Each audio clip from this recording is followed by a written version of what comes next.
The Case for Rewriting History with Uncharted X. You are listening to Brothers of the Serpent podcast.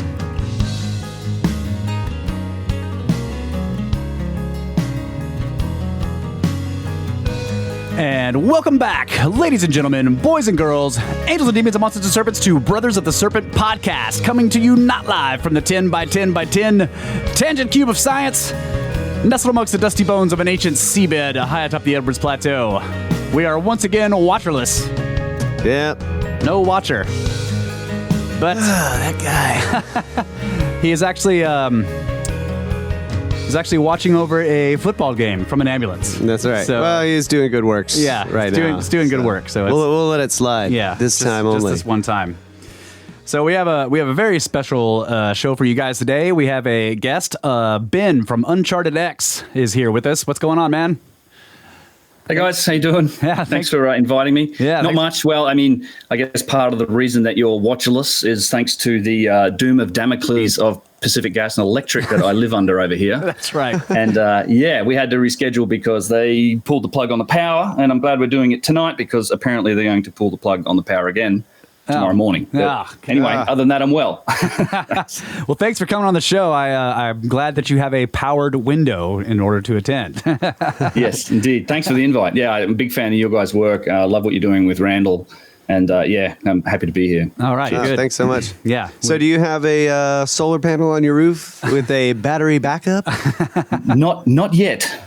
Although I am prepared. I mean, I have a generator strategy, which I had before the event, which I think most people tried to execute during the event. And in fact, we went out and I've got some pictures of all the stores, just big painted signs out the front, no generators. Everyone tried to buy up. But no, I live a little bit out in the sticks here with a few acres and have a couple of freezers full of meat. So I was kind of wanted to be prepared to have a generator, but we still had to run around. I had to go get fuel. I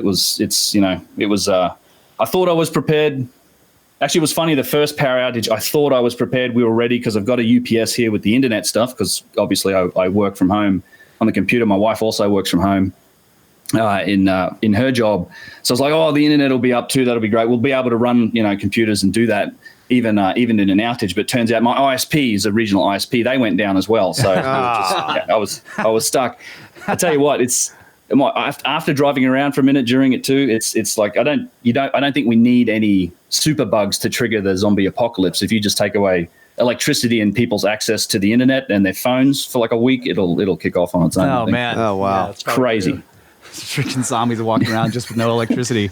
Well, we have no phone and internet. That's right. That'll be the real one. Yeah, no TV. Our company now has a bulldozer that is fully equipped for the zombie apocalypse. That's right. So as long as we have some excess fuel, it's good. It's got this huge cage around it that's like 3/8 inch steel cage. Massive. Pretty much impregnable to zombies. Yeah, that's right. Pretty much. That's cool.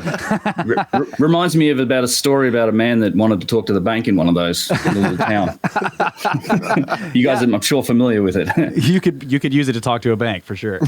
Well, there was that guy, I forget the name of it. I wish I could think it up, but the dozer rampage. Do you remember that? He literally welded himself inside the tractor. Oh, man. Giant tractor. He put like 3/8 inch steel around it, put a little slit on the front, welded himself in, and then drove into town, and I think he demolished the bank or he demolished some city, some government building over a dispute about them taking his land or something. Eventually, they killed him. But oh wow! I mean, they couldn't stop him. He was in his giant dozer. It's a tank, basically. They're tanks. Yeah. Wow. I hadn't Optimus Prime for a day. I hadn't heard. Yeah, that I looked it up. It's a cool story. It's sad, but it's like, man, that guy stuck to his guns and got his message across. So. Don't do that, Kyle. Yeah. No. We're just preparing for the zombie apocalypse. That's all. Okay, just zombies, no banks. That's right. Zombie banks. Zombie banks. We might take out some zombie banks. Yeah. Yes, I have the answer. All right, let's go ahead and get space weather news from spaceweather.com. Deep solar minimum last year. The sun was blank without sunspots for 221 days. So that marked 2018 as a year of deep solar minimum. This year is shaping up to be even deeper. As of today, the sun in 2019 also has been blank for 221 days, and it's only October. 2019 is blowing past 2018 in the race to the bottom of the solar cycle, and by the end of the year could rank as the deepest solar minimum in a century. Wow. That's pretty serious. Yeah. Also, solar wind sparks auroras in the USA. During the night of October 24th and 25th, geomagnetic activity increased to category G2, that is moderately strong, as Earth moved deeper into a fast-moving stream of solar wind. At the peak of the G2 storm, auroras spilled across the U.S.-Canadian border into Minnesota. The solar wind is flowing from a large hole in the sun's atmosphere, with speeds currently topping 600 kilometers per second. Forecasters expect our planet to remain inside the gaseous stream for at least 24 more hours. Northern sky watchers should remain alert for auroras through October 26th. Cool. All the way down into Minnesota. So, solar wind speed, current conditions. Solar wind speed is 559.8 kilometers per second. Density is 1.7 protons. I knew it. Per cubic centimeter. 500, what is it? I'd always wondered. 559.8. I knew it, man. You knew it. Yeah, it was knocking me down today. Yeah. That's the vacuum of space. That's the how many protons per second. Is that what I heard? Proton density, cool. 1.7 per cubic centimeter. So wow, that's pretty. That's not pretty, very dense. It's pretty slim. Yeah, it's been cold. Yeah, Kyle's always trying to correlate the proton density to heat somehow. But the solar wind speed was definitely high today. Yeah, you could tell. Yeah. It was trying to uproot all of our trees that we planted. That's funny.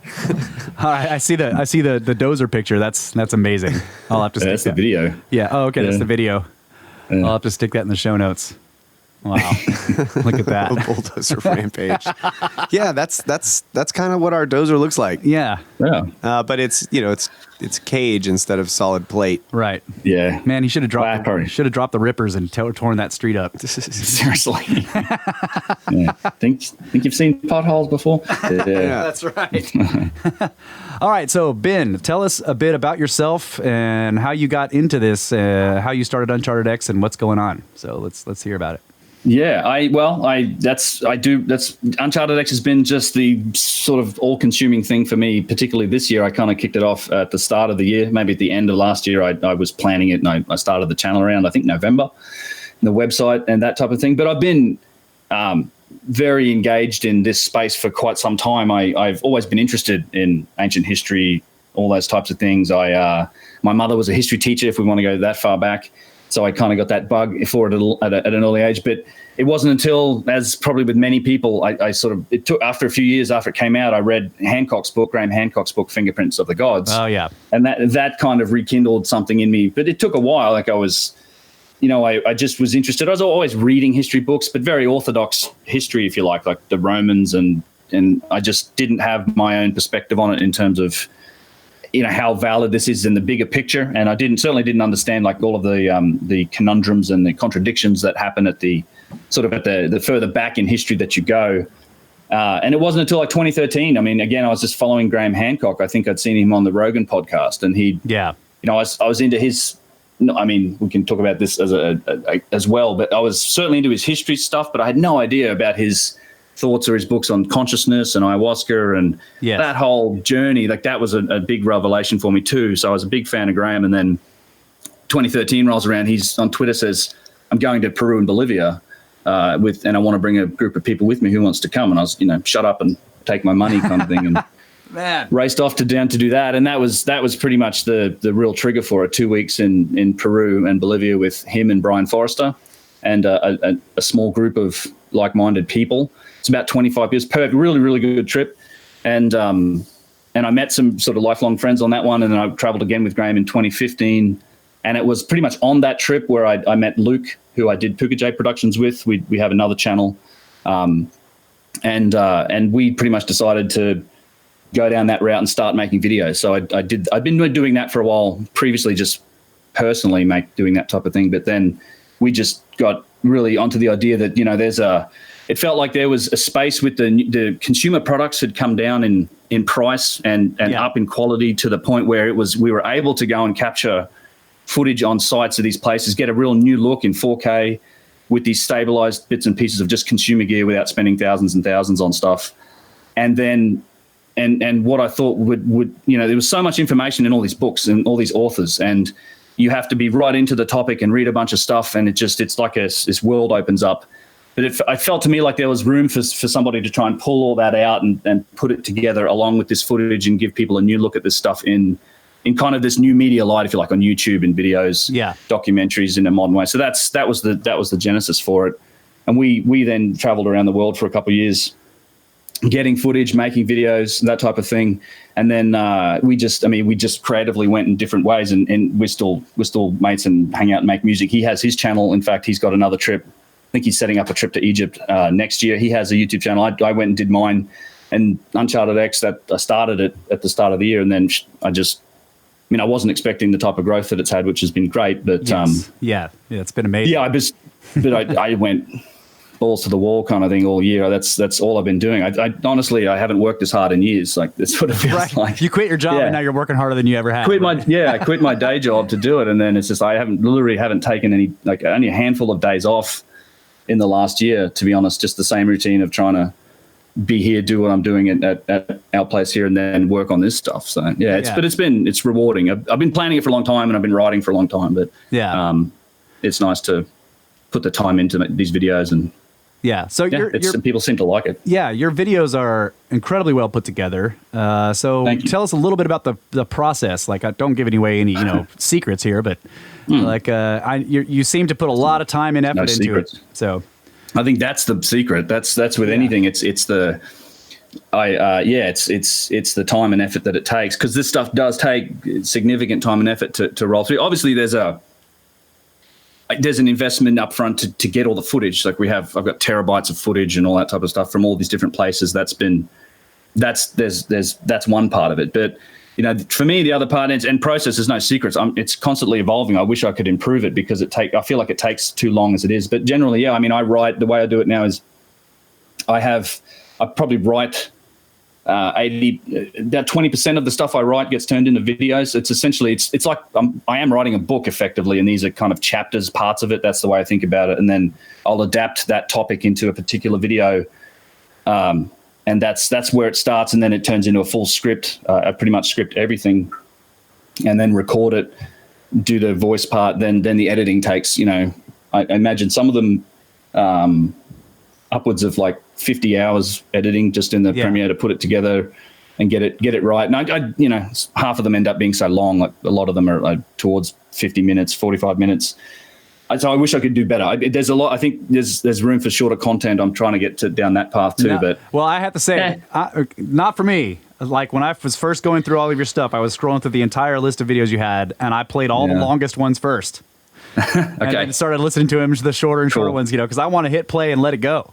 So that's just me, but I agree that short. But I'm the same way too. I like the long videos. So cool. Yeah. Thanks. Well, a lot of people say that too, because I'm always bitching and moaning in the video, like, I should try and make shorter stuff. But it's ultimately that comes down to the amount of effort, because it's like the shorter ones. Some of them take the same amount of effort. It's longer, so it's still more. To try and edit out, which is fine. It's just and I ultimately I just want to make sure I'm saying the stuff the way that I want to say it, and I try not to compromise for things like for length of content. But it's fun. I enjoy it. I'm trying to figure out how to. This is brand new. Like, I've been overwhelmed with messages and trying to communicate with people. I can't keep up with a lot of that stuff, and I just wasn't expecting that level of attention, if you like. And then I am trying to figure out. Like, I do interview people. I try to do a little bit like you guys are doing. I don't do any audio only stuff, which is something I'd like to do. The podcast side of thing maybe one day, or.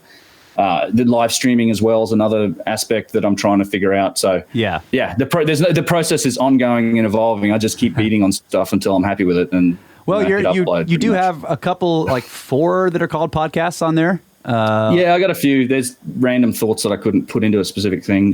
They're very good. I did start it. Thanks. Yeah, and you've got interviews. I do. Yeah, so those are also the interviews are less scripted, but more free flowing. Yeah, those are very good. Thanks. Yeah, I did. I talked to Antonio Zamora.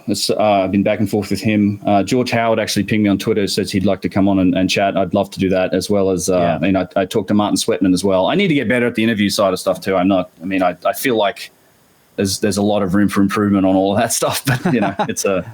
Oh, well, I thought your interviews were good. I mean, it's because I prefer the more conversational style interview. That's what we try to do on this podcast. Like you guys are great at it. We've never done interviews with people before, but we're like we know how to talk to people. Let's just get them on and be like, dude, tell us about pyramids. Go.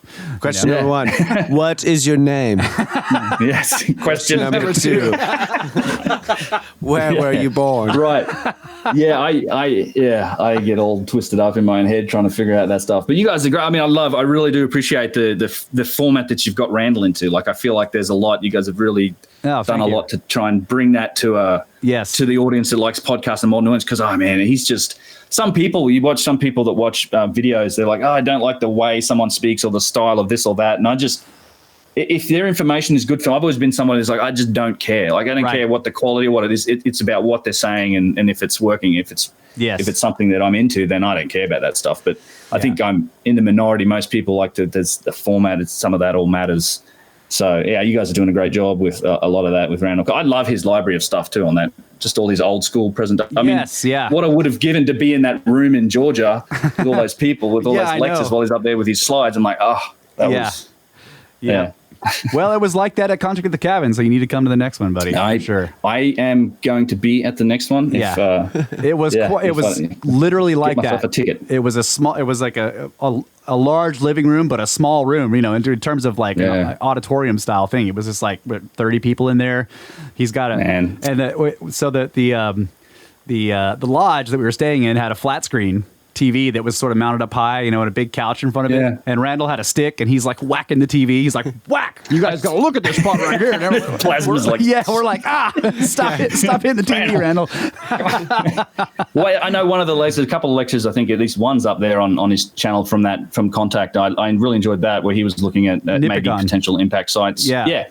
Nipigon. Is that it? Yeah. So I, as I was saying to you on Twitter, man, I regret not coming to that. Like I was so close to coming to that, and it's so much up my alley because I like to camp as well. I do a lot of backpacking, and I should have come. I don't know why I didn't in the end. There must have been. I can't actually remember the reason, but I remember regretting it. That's for sure. And now you guys are telling me how awesome it is. I doubly regret it. Sorry, stop rubbing it. I will be at the next one. Dude, it was so great. No, I can just imagine. I should have been there, and well, you'll be at the next one. I'll get the next one. Looking forward to it. Yeah, I mean, cool. I'll talk to you about this after the show, for sure, because I'll talk to you about it after the show. But so I wanted to talk about the scripting. That's interesting. You scripted. We've never tried that. So like, how does that go? How's that process work? Oh, it's painful. In general, I did do the other way. I do try occasionally. So I think it's my second Saxe One video. I did 2 on Saxe One. The first one, no, the second one. The first one was mostly script. The second one, I tried to do that, and it's my character too. I'm a windbag. So I thought I love this site. I can talk about it all day.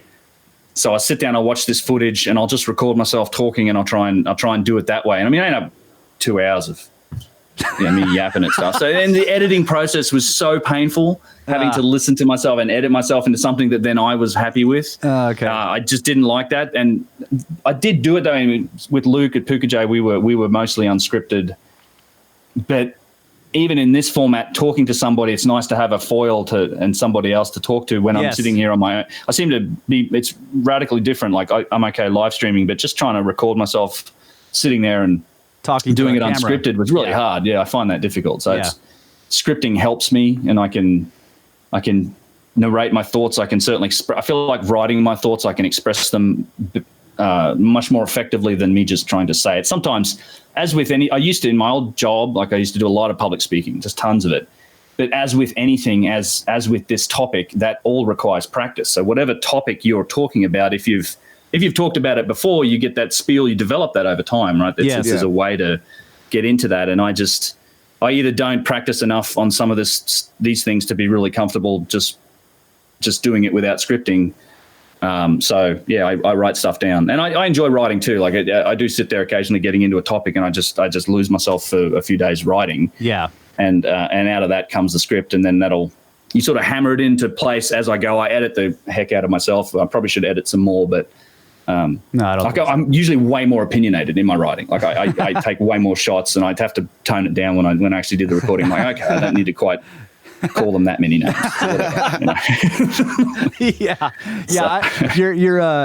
Your sarcasm and your sense of humor does come out in the videos in some places. You'll stick a little chunk of Zahi Hawass in there. It's cracks me up. I do take little dabs at Zahi. Well, he deserves it, and I love the sound drops you use in your podcast. I have a few that I drop in here and there too, like because the whole "shame on you" thing is that he yelled. Shame on you to Graham. Yeah, shame on you. And I've been dying to. I don't know if you saw that last in Old Kingdom. I put a whole clip from Robert Bauval's channel of him talking to a South African journalist about his book, and it's just one clip where he goes, "I'm a scientist. I'm a scientist," and he asked him, "Have you read the book?" And he's like, "No, I wouldn't waste my time." Yes, yeah. What scientist needs to learn new things? Why would you read anything? Yeah.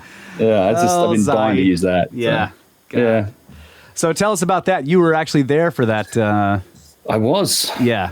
Yeah, that was the infamous debate. And if anybody's listening, go and search. If you go on YouTube, you look up Graham Hancock, Zahi Hawass debate. Eventually, you'll find it'll be somewhere there. There'll be a little subtitled clip of them having a little altercation prior to this supposed debate. So this was I think I mentioned it before. It was 2015. It was the second time I'd had the chance to travel with Graham, this time through Egypt for 2 weeks. And it was advertised up front as well. We're going to have this small group, 30 people, and we're going to have a debate with Zahi Hawass. It's going to be sort of the new model versus the old. And I was like, man, that's awesome. Plus it's Graham again, and I was keen to do that. And over time, I'd sort of got a sense that this was turning into something else. And I kind of lowered my expectations quite a bit, just because, it started off with it's going to be 30 people, ended up being 75. So you've got 2 busloads full of people. Oh, yeah. And Graham's going to split his time between them. And, there's going to be 1,000 people vying for time. So I was just sit back and enjoy it. In fact, it was on that trip where I first met Yusuf Ayawan. Oh, okay. Because we had bailed out of the scheduled activities for a few days. Yeah. And because we'd met Yusuf. And he took us to a few places that you can't get into without, special permissions and a bunch of things that you could do. He showed us some stuff, and certainly the way he talks about it, the whole trip, you've got Graham in one corner, but everyone else they're all just the regular Egyptologist guides that give you the orthodox story. But Yusuf's such a revelation. I mean, he's wonderful. The guy knows so much. So I found a lot of value in that. But it was a good trip. The tour company, I could talk a while about how not to run trips in Egypt, but because it was Graham, I was keen. And of course, they're also trying to look after Zahi. So cut the story short. We get in. It's the last few days in Giza, and they're supposed to have this debate, right? So we go in, and I think we've been hanging around Zahi. We'd spent a day or so with Zahi. I think I was there at 6 a.m. in the morning in the Sphinx enclosure, and Zahi's giving his speech about it. It's an interesting. I've got some recordings of it. He was doing his talk, and we spent the day at the pyramids, and back to the resort for this thing at night. I actually wasn't there when this yelling and this thing went down. I got given the footage pretty much straight away, because there's a bunch of us trying to record it and sort of get that out. In fact, I had it up on a Vimeo channel before it came out on YouTube, but with the subtitling, and just the subtitling version's the one to watch, because they're going at it. But anyway, so Zahi got very upset that there was an image of Robert Bauval in Graham's press. So Graham's flipping through his slides, preparing before the thing starts. And Zahi's sitting in a few rows back, and he flipped out when he saw Bauval there. So anyone who doesn't know, they don't like each other. Well, Zahi certainly doesn't like Bauval. Said all sorts of things about him and just considers him all sorts of lots of bad words about Bauval. Anyway, so he flipped out and said he wouldn't deal with it because Graham had included Robert in it, and there's a bunch of back and forth, and he stormed off and wouldn't attend Graham's lecture, wouldn't debate, and then he still did his presentation, which was interesting. I mean, it was a 45-minute long kind of list of logical fallacies. It's just an appeal to authority. It was literally a story of I took Obama to the Giza pyramids, and I've taken these presidents and these royalty, and I personally caught the robbers that stole some stuff from the Egyptian museum after the Arab Spring, and he just it didn't really get into any details. And then there's another good video to go find about it where one of the audience, and you can see me in the audience in this video. Somebody asked him about Gobekli Tepe. Yeah. Gobekli Tepe. But so he's like, what is this site you speak? He just had no awareness of Gobekli Tepe, and just like, oh, it's in Turkey. It's got nothing to do with Egypt. And then he sort of got his Egyptologist to come in and talk a bit. And then after that, he kind of just surrendered. He said, oh, I'm tired. I got to go. And that was it. So it's a bit anticlimactic. In fact, they had planned to do a second trip and debate with him, but he didn't do it. And then so there wasn't a second trip with him and Graham. And then I'm pretty sure that tour company pretty much, they're now the Royal Tours or whatever, they focus exclusively on working with him. Oh, wow. So for like big dollar tours with a bunch of people, and I'm sure Zahi gets you into all the places. So yeah, that was an experience, you know. Yeah, I bet. It was wild. Yeah, I remember watching that about him. He was basically claiming that Gobekli Tepe had nothing to do with Egypt, and you're like, it's like it's right there. It's not that far. It's not that far away. That's exactly right. And the big thing with Gobekli Tepe that Hancock points out pretty well in this video too, because he gets up there and they're trying to almost take the microphone away from him. But is that it's the direct response to their rebuttal of Robert Schoch's redating of the Sphinx, right? So Robert Schoch, because they're not challenging his work on the geological basis. I know there are geologists out there that say, oh, he's wrong about the I'm not a geologist like that. I mean, I'm going to take Schoch's word as a PhD that, okay, he's probably onto something, because I think it's quite plausible as well that the Sphinx is a lot older than that. But their main response to the fact that he's saying, well, due to this erosion patterns, this is much older, their response was, well, there's no other megalithic ruins from 10,000 BC or this time that you're redating the Sphinx to, so therefore you're incorrect. And then Klaus Schmidt digs up Gobekli Tepe. They carbon date it to at least 10,000 BC. Well, here's your other megalithic site that's not that far away. And this is Zahi's own response. You know, he's just like, I don't know, not listening. Yeah, show me the potsherds is what. Yeah, right. Well, that's there the response. Like, how about this gigantic megalithic site? Is that good enough? Right. Yeah. Show me the tools. I don't need to show you the tools. Look at the box. You know, like the result of the tools is in this box. I mean, this is the Serapeum and the precision and all that, but it's just it's the same argument. It does drive me a little crazy. And sometimes when you dig, that's what I found to be astonishing, particularly in that I did a documentary on and this is Chris Dunn's work, but it's that the tube drills, the core drills. Yes. Right? That's the fact that when you really dig down to what's the mainstream opposition to what they're saying, and it's just smoke and mirrors in so many cases, but it's authoritarian smoke and mirrors. In that it's in these published books, it's in these denials are in these textbooks, and then that gets referenced everywhere else. So it's this guy said it wasn't this, so we can just dismiss that entire school of thought, and we're going to continue building our house of cards on this theory. Yeah, it's one of those things. Like I don't dispute most of what they say about dynastic Egypt, because I don't think we know a lot about them, but I just don't think they built a lot of this early megalithic stuff. I think they inherited an awful lot of it, and because they themselves don't talk about building those things, like there aren't pictures of them building those things. Like they're just they try and use some of the other scenes of everyday life to talk about dynastic Egypt. But I mean, I think in a lot of cases, dynastic Egypt were telling you the story. They talk about their own history as being much, much longer than we give them credit for. Yeah, the King's List, the Turin Papyrus, it goes back 30,000 years, and they don't make a distinction between myth and legend. We're the ones that do that today. Right. Yeah, we've talked about that many times on the show. Yeah, that they have this list, and like the part of it that they believe in is like concrete, right? You can't argue with it. But then the rest of it, they're like, but all this is all bullshit, and you're like, you can't do that. Like that is if you're presenting this as the evidence, right? You can't say but ignore all this part of it. It doesn't work that way.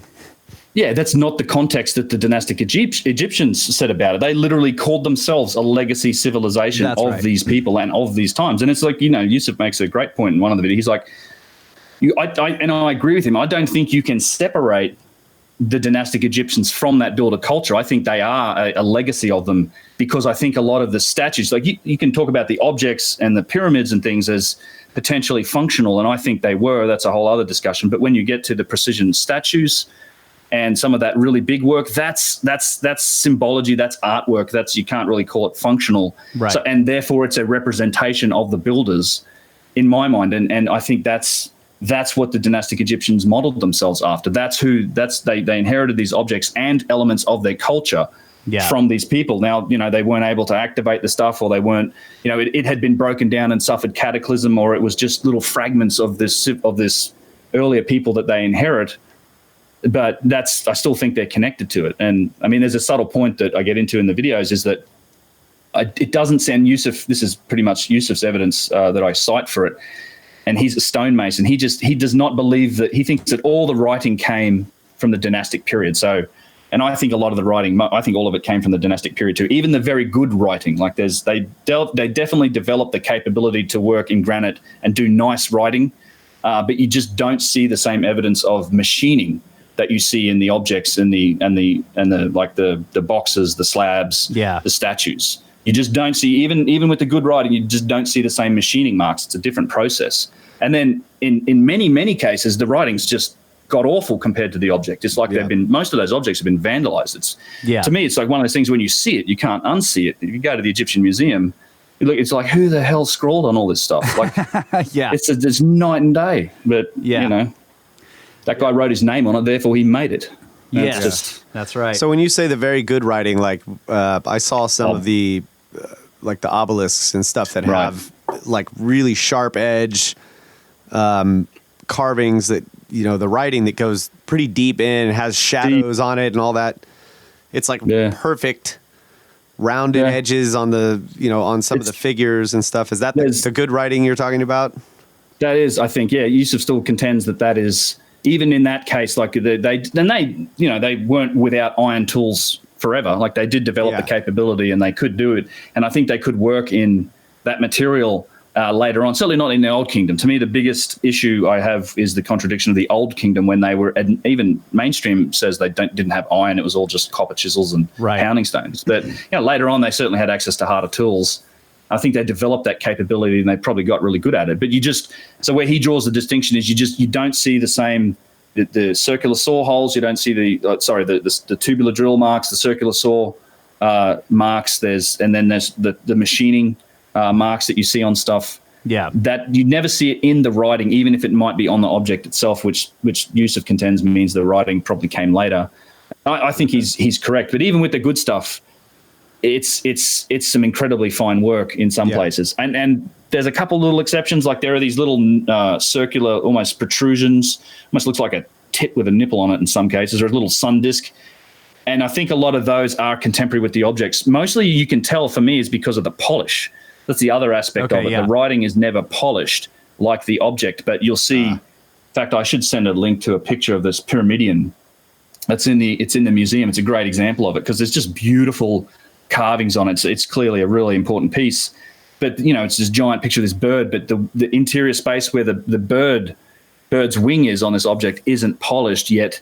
In the center, they've kind of incorporated into the writing. There's this one little mark, this circular thing, and it's actually protruding out from the stone rather than being embedded in. High relief. And that's, it's high relief and it's polished like the stone, which makes me think, okay, that was original. In this theory, that would come from, original, that'd be contemporary with it. And you can see that's like, there's the giant sort of 100-ton statue of Ramesses that's laying on its back. I think they might have moved it into the new museum now, but same thing on that. You'll see these little circle marks on it in a few places that look different. They have a different finish to the rest of the writing, but they've kind of incorporated it into the writing. And in fact, when you get to the good writing, there's Tanis. There's a really good example. It's something I'll show in a video. I think there's little clips of it here and there, but I never really pointed it out. But there's a big obelisk on its side which has that sort of fine writing, and you can see how they've kind of been erasing what was written and they're rewriting into it. They're really good and sort of subtly. You could see the two lines changing into each other. It's like they were blending in a different line. It's an example of how they could change the writing over time. Oh, wow! And I'll have to show you the video.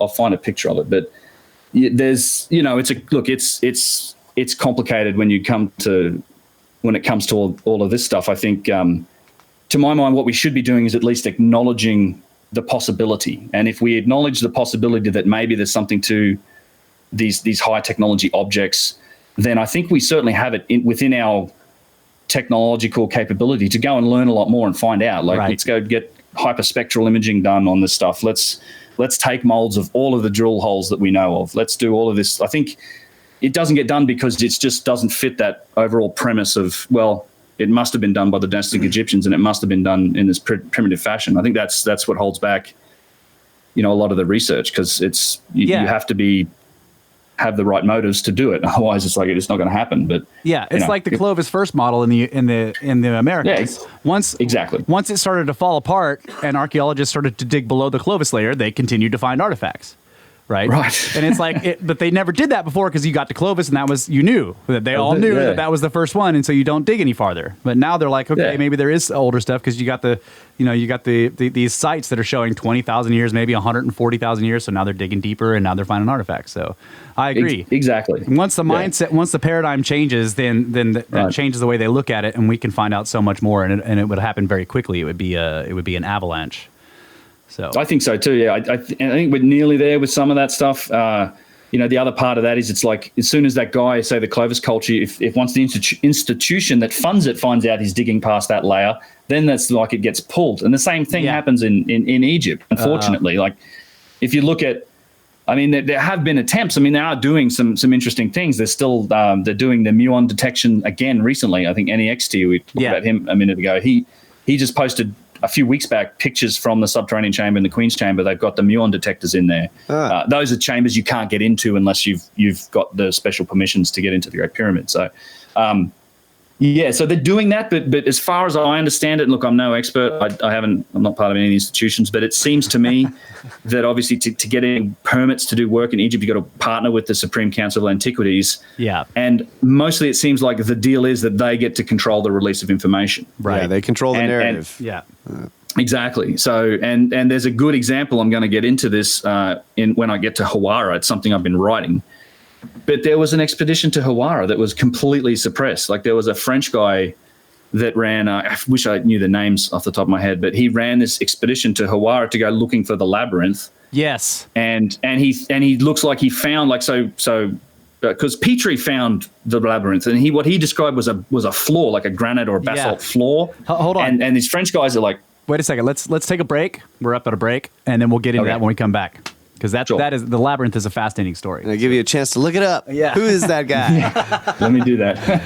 All right. Facts, boy. Be right back, folks.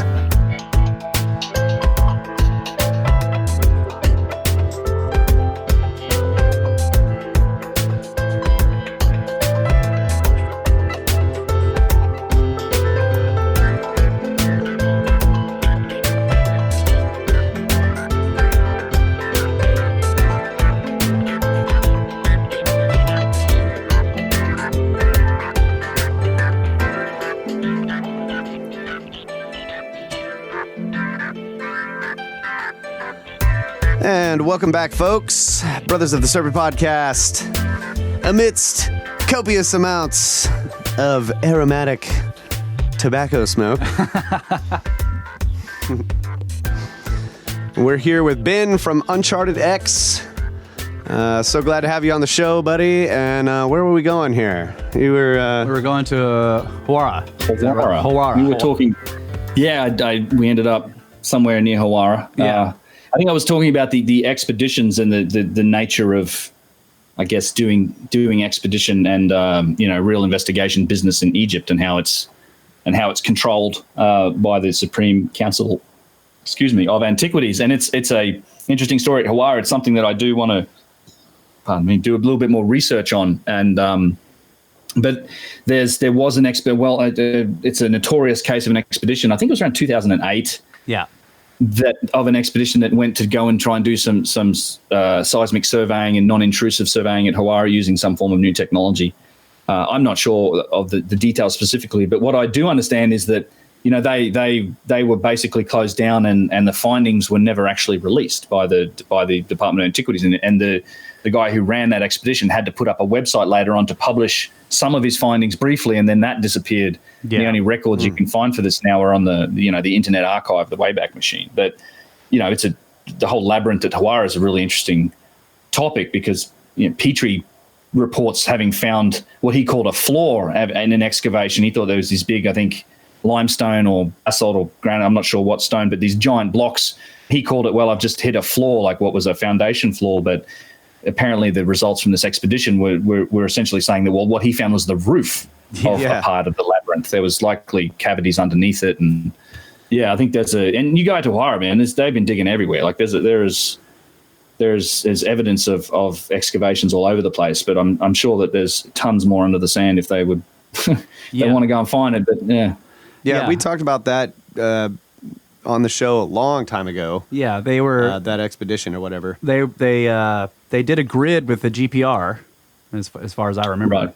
back and forth, and they had the results, and it looked like they were looking at columns inside of an open space. Beneath what they were saying was, no, this is the roof, not the floor. But unfortunately, it was also seen to be full of water because the canal is nearby. Yeah. Well, didn't they dam they dammed up something down there? They moved like an there's a canal. Yeah, exactly. Well, that was a big problem anyway. I mean, they had to move a bunch of sites. And they did actually flood a number of tombs and a number of sites with that dam. It's a little sad. Like it obviously also put an end to the inundation of the Nile and all that sort of regular process. But that's water. I mean, now that they're already, people have noticed, but they might be some fighting. I think Ethiopia or somebody had threatened war over the water in the Nile from the dam, sort of yapping at Egypt. There's something going on there. Yeah, did you see that?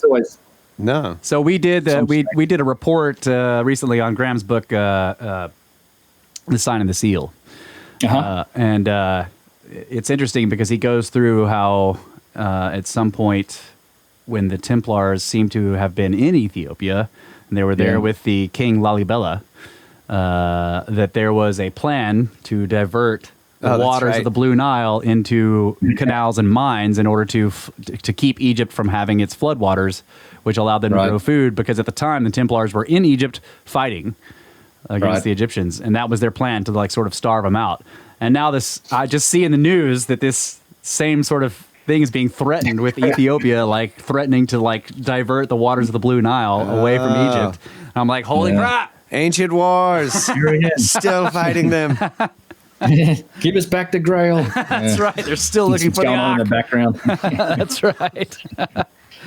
Stop blinding people. That's what it is. They're still looking for the Ark of the Covenant. Indeed, yeah, that was a nice drop. Yeah, that's a crazy story. I love that lecture. Like I've had that. That's you talk about contact in the cabin. Same thing with Graham. That's the nice thing about, he would pop up and do lectures almost every night here and there. And that's one that he does. That's just great. The Sign and the Seal lecture. It literally is a modern day kind of adventure tale. Yes. With a real mystery. It's if people haven't looked into it, check that out. There's something to the Ark of the Covenant. Yes. Being in Ethiopia and being an ancient something technology. Yeah. It turns people's faces to jelly. It did, yes. Their eyes popped out. Well, then he says like that scene in the movie was the one thing that he's like, they were fairly consistent to some of the reports in that. Yeah, that's right. In that movie, it's like, all right, fair enough. I know that was the part that everyone thought was ridiculous, but nope. Yeah, that actually is what they said it did. That's right. That's right. All right. Yeah, who knows? So let's talk about the Serapeum a little bit. Serapeum. Is that how you say it? Serapeum? That's how I say it. I don't know if I'm doing it wrong. I call it the Serapeum. I'm always mispronouncing stuff, so just... Yeah, me too. I get hassled for it. I'm always Gobekli Tepe. Gobekli Tepe. Gobekli? Gobekli. Yeah, that's what people get mad at me for saying. It's Gobekli Tepe. Yeah, I'm working on that one. All right. But yeah. Yeah, you'll get it. That's it. I know how you feel, buddy, because I'm always mispronouncing stuff. So, anyway, Serapeum, however you say it. What do you think about those boxes that are down in there? They're well, not... it's probably my favorite place in Egypt. It's the most fascinating one to me, and I've had the chance to visit it a few times. And I can only say that I don't know. I suspect my conclusion that I come to is that they must have been functional. There's no way that they weren't functional, that to one degree or the other. And the whole the question of what I think they were for comes back to my perspective on technology and kind of the frame, the way that we look at it. It's kind of this. I say it in a few of these podcasts. It's this idea of you need a lot of context in order to understand technology and to even get a grasp on what it is that you're looking at. And the example I love to use is you take an iPhone, a modern smartphone, and you show it to someone from 1,000 years ago, or you show it to a dog or whatever, or just somebody that has no idea about what it is, and it's out of batteries. It's just this flat black piece of plastic that might break if you smash it. It's flat, it's weird, it doesn't do anything. But you and I know what it is, and everybody that's listening knows what a phone is, but none of us could make one if we had to. You couldn't put it together. I was even in IT for 20 years. No way I could do it. No single person could. There's so much complexity and depth in the hardware and all that. But then not just that, we need to understand what a touchscreen is, what a network is, what a Wi-Fi connection is, what a phone network, like all of these intangible things that you have to have in your mind to then look at this object and go, I recognize this for what it is and its capabilities, and I understand its function. Right. And I think that's, the whole way that we've developed technology as a civilization in this go round is very electromechanical. I call it our electromechanical problem solving capabilities. It's how we do things, how we approach technology. But I think everybody that thinks about it would probably acknowledge that we're going to know more in 100 years. Who knows, in 1,000 years, we're going to have tremendous advances. And there are many domains of technology and understanding that we haven't even scratched yet. Like we're very early on in that chain. And it's kind of, it's hard to just say we just can now assume that we know it all and that everything we look at must fit within this one dimension of technology that we understand really well. And I think the answer to the question of what these boxes were for, what the pyramid was for, probably most to me lies outside of our current domain of understanding. It lies outside of our current perspective on technology. Although there are, I do love I think Chris Dunn's hypothesis on the Great Pyramid is probably the closest thing to an actual working example. But I still think you're still solving the problem within our domain of knowledge, if you like. And it's not. And I think we can use these things to maybe learn some more if we look at them in the right light. But, you look at it and the degree of precision that is evident in these boxes. And there's a very good book here called The Perfectionists by, who did that? Simon Winchester. It was recommended to me by somebody. But it's a story of how precision has shaped the modern world. And this is something everyone takes for granted. That's the book like GMA was trying to remember. That's it, yeah. Cylinder heads and just we the nanoscale of semiconductors and CPUs and all those type of things. It literally shapes our everyday life, and we have a similar degree of precision that's evident in some of these boxes and objects. And there's such a tremendous cost to developing the precision. Where the only reason you go to that cost to develop that degree of precision, like why do we make CPUs that are like a 65 nanometer process? It costs probably billions over time to develop that. It's because of the functional return we get from it. Yeah. That's the only reason to do it. If you're making a box that's a ceremonial or artistic, or it's a single-use sarcophagus or tomb, if you color within the lines, that's fine. Like that's it's not symbolic. Is not function. There's a real solid relationship between precision and function, and I think that's the evidence for function. And I totally agree. Looking at the work of the builders, they had the ability to work with stone in a way that we don't understand. I think they had the ability to almost effortlessly work with this material, and that's why they built stuff out of it. Like that's how they built stuff out of it. Like we couldn't build, and nobody has built anything like those boxes in the Serapeum. Right. It's a great story that Chris Dunn tells. Right.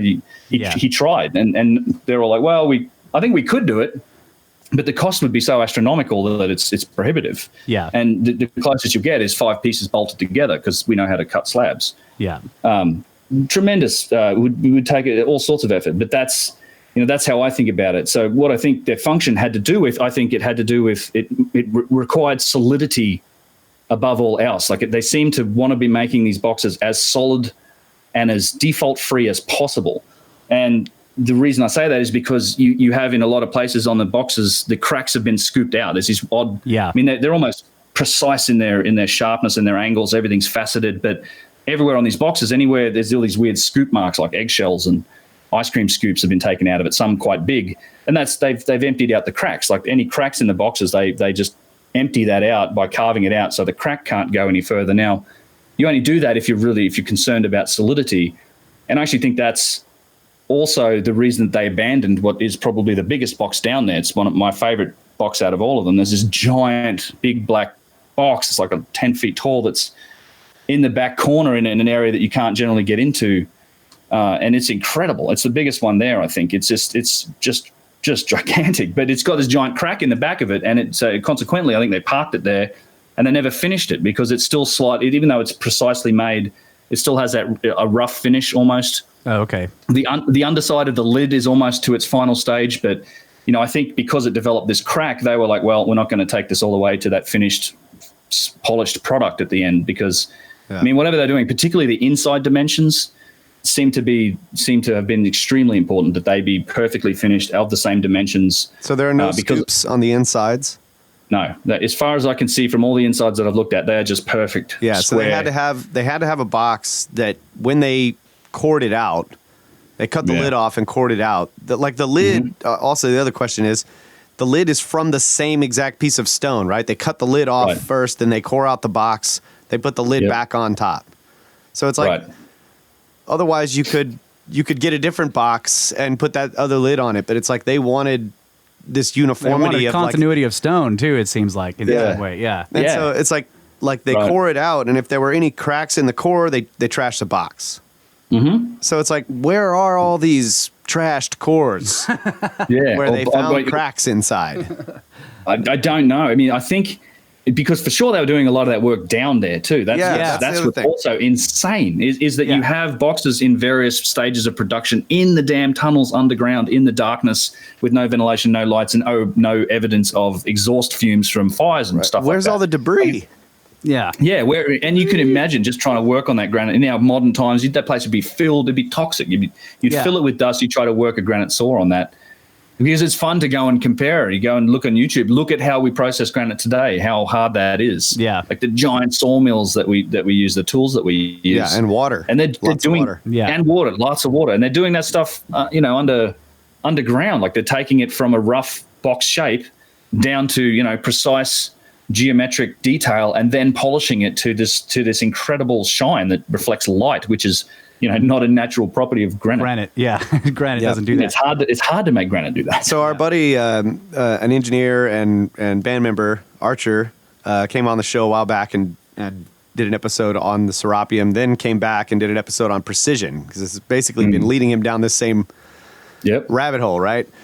One of the things he pointed out about modern day precision in terms of flatness, when they make these stone models that they plane and get perfectly flat, they have to keep them in the same weather environment. Otherwise, if you heat it up or cool it down, it's got thermal shift. And then it's no longer flat. So it's like that was sort of his point was, this is why they worked the boxes down in the cave. They took them down in there first, then they made them all precisely flat. Because if they did them outside and then brought them down in, they would change. It would flex. Actually, that's a great point. You're probably right, because that's what's so insane. Like, it's 1/20th the width of a human hair. That's how precisely flat that is. And not only that, but the thing that just ruins my noodle is the fact that you have these perpendicular walls 10 feet apart that are perfectly square and parallel to each other. Like the inside dimensions, the perfectness of the corners and the 90-degree angles is outrageous. Like, that's not. Yeah, you take one. The thing is, you make one mistake in that, and it's just you've got to reshape the whole thing. Yeah. So you can't add granite back in when you've it up. Once you've taken it out. Yeah, that's right. Or maybe they could. It made me go and buy a straight edge. I've got a couple. I spent some money on some precision tools because I want to take one the next time. I'm we're going to try this with a straight edge. So we can definitely say that they needed a container, right? They are containers. Right. Yep. So that because we talk about a lot on the podcast, that form follows function. So that's kind of what you were saying earlier, right? They were functional, and when you're building something that's very expensive to build, very difficult, the form of it follows the function that you needed to do, right? Yes. Yeah. It's something they were. I believe. Yeah. I think you're right. I think they was containing something. They were doing something that, again, when it go back to solidity, it's were these boxes vibrate. A point that Yusuf makes is great, and that I love this in one of the videos. But as you walk down the Serapeum, you'll notice that no two chambers are facing each other. Like they're all offset. Yeah, they're offset. Yeah. They're offset. Like the lines don't line up. Which he's like, well, maybe it's just some sort of grid, or they had some that was by design for some function of these boxes. I mean, I just don't know. I think, I genuinely think that answer is outside of our perspective. And I wonder if the only way. I was wondering if they did that because when you're turning the box to go into that chamber, you need the back end to go into another chamber on the other side. No, there's chambers with no offset chambers near them. There's a couple that you can actually, and the measurement, as far as I can tell, that it is possible to do geometrically, like to get the box in that chamber without. Well, there's just measuring the sides of. It's not like the box in the pyramid where you can't, they got to build it around it. Like a lot of people say, well, they must have built the Serapeum. No, it's tunneled. It's underground. It is literally tunneled into the bedrock. You have to bring the boxes in, and there's this big rose granite box that's in there that it's astonishing. There's like less than a foot of clearance between width across the whole thing. Like, so half a foot on each side is all the room you've got to maneuver that box relative to the width of the tunnel. And it's just, I don't know how you do that. I really don't know how they move those things in and out there. We probably could do it with hydraulics and diesel power and enough effort, but my Lord, I don't know how any other way of trying to do that. There would be evidence of that. Even if all the machines were gone, you would have sockets in the walls. And there would be, you'd have to have mounts and stuff for the, but yeah. Well, that's the thing. I agree with that.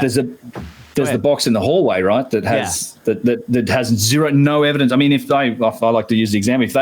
There's that box that's been left in one tunnel, and if that's apparently coming in or going out, but if the Egyptologists had found one, just a hint of a piece of wood or something on the bottom of that thing that suggested a sled, or one of the traditional mechanisms, that would have been just crowed about from the rooftops. But they've just found no such thing, and that box hasn't been moved. They built the floor around it. Like, we can't shift it either. So, it's not a sled. It's not I don't believe it was water. A lot of people suggest, they flooded the tunnels. And I'm like, okay, there's several problems with that. The one is it is on a slope. There is changes in elevation. So you have to do this now underwater. Yeah. And trying to achieve neutral buoyancy, as I've done a lot of diving, with that type of granite, the space, even if you seal the lid, there's not enough cubic volume of air inside that space to offset the weight of that thing. So now you've got to attach floaties to the side of this box. And there's just not enough room for that type of floaty to do it. I don't think they did it with water either. And they had diving equipment, obviously, if they were using. Oh yeah, right. Yeah, and big pumps to get the water back out of there, right? Oh yeah. It's a mystery. I love that place. It's just. What do you think about all those niches and stuff on the walls? I was looking at your videos, and I've never been there. Now those are probably made later. I think so. Yeah, that would. I don't talk that much about them. They do seem like they've come later. They've certainly been used for Stella. There's a lot of that type of activity. There's a lot of good evidence for renovation in the dynastic times. Yeah, I mean that's the other part about the Serapeum is generally not talked about as an Old Kingdom structure because they attribute it, I think, to the New Kingdom. Or the Middle Kingdom. But yeah, I mean I just think that's sure, that's when they were in there using it and writing on the boxes and doing some of this work to the walls and the stelae. But yeah, I think that's all probably dynastic Egyptian. I don't know. Yeah. Do they know I think your original tunnel was. Sorry. No, go ahead. No, I was just I was saying that. Yeah, I mean I think that they found it and they did a lot of work to it to restore it. Right. Whether or not they bricked it all up, I don't know, because some of those chambers were sealed up. We had to break into them. And that's the thing too. We've never found any balls. There's all that nonsense about the balls. There were in the lesser galleries was where they found, mummified bulls in wooden coffins, sarcophagus. They've never found one in any of the actual stone boxes. What was in any of the stone boxes? Nothing. So all of them were found with the lids ajar, except for one, and that one was sealed. And Mariette blew that up with dynamite, and it was empty. It was empty, completely empty, nothing. Wow. The only thing that I've heard, it's almost like they made the boxes to create that hermetic seal. They put stuff in there like a library, and then they came back and got it later, and they knew that one of the boxes was empty, so they didn't bother opening it.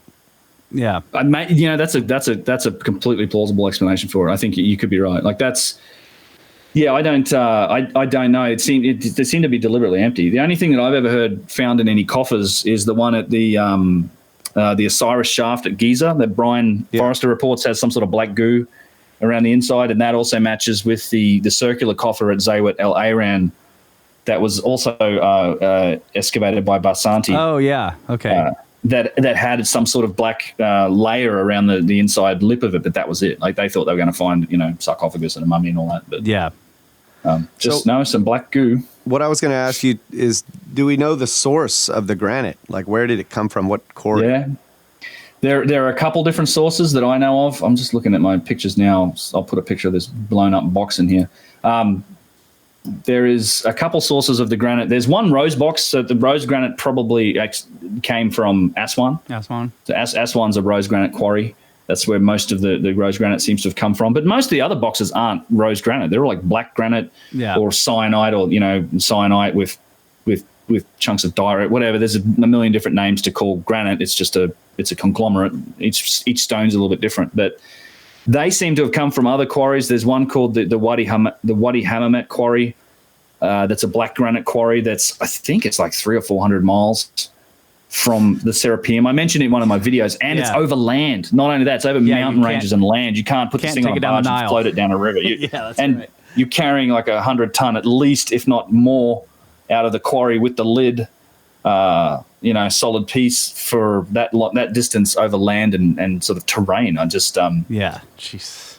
I find it tough to the mechanics of how that all works. And of course, that's my issue with a lot of it. Like the Egyptologists aren't the right people to be addressing some of those engineering questions. I think the people that we should turn to for these answers, guys like Chris Dunn, actual engineers, people with experience that know what they're talking about, and they almost uniformly will tell you that this is remarkable, that this is not something we could do easily, and that it far exceeds the known capabilities of the dynastic Egyptians, but it's just not. They just get categorized into the fringe bucket, and the Egyptologists will just like, no, we're the experts. Right. Like, no, you're not on this stuff. No, yeah. You can just, you can decipher the writing. You're good with your toothbrush there and your pick tool. Other than that. Yeah. We're builders. We've done lots of construction. So that's one of the ways we look at these things as in terms of like moving heavy loads. We have some experience with that.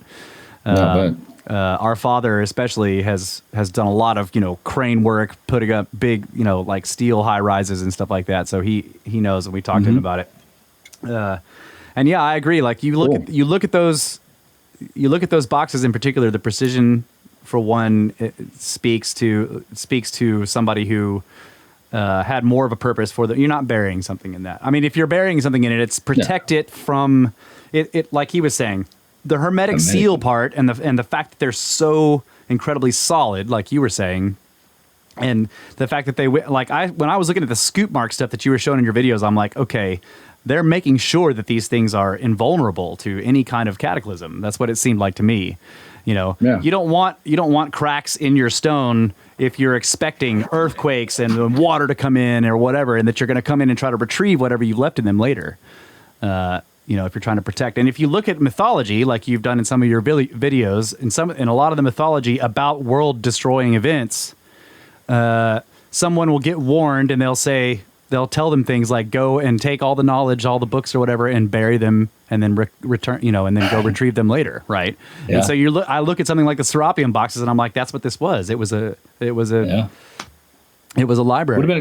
Would have been a good place to store them. It certainly would have protected them. It's not. I mean, a lot of people say, you want some seed vaults or something. You don't want anything that organic in there that could potentially build up any gases or anything, because it's not getting out. Like it's such a tight seal that it'd be ideal for that type of stuff. Yeah, I don't know. It's a possibility. Metal books. Metal book. What? The gold hammered pages. That's what I'm talking about. Like metal leaf. Yeah, perfect for it. Like inert and just protects it from everything. Yep. Yeah, I mean, I just think there's so many things we could be doing down there with sort of intelligent investigation, open-minded investigation that could probably teach us stuff. Like that's my biggest gripe. It's like there seems to me to be lots of easily reachable things that we could be doing to go and find out a little more. But because it doesn't fall within the, perspective of like, well, they did this with, pounding stones, copper chisels and some whatever else, we don't do it. Yeah. Yep. So let's. All right, that's fantastic. We're going to take another break. Oh yeah, that's all I was going to say. That's all right. But you go ahead. No, you're right. I was looking at the sands of time. It's not quite up yet, but you're ready. Yeah. I've been looking at the real clock over here. The real modern clock. He doesn't like my freaking sands of time. Oh, sands of time. All right, we'll be right back. All right, snakes.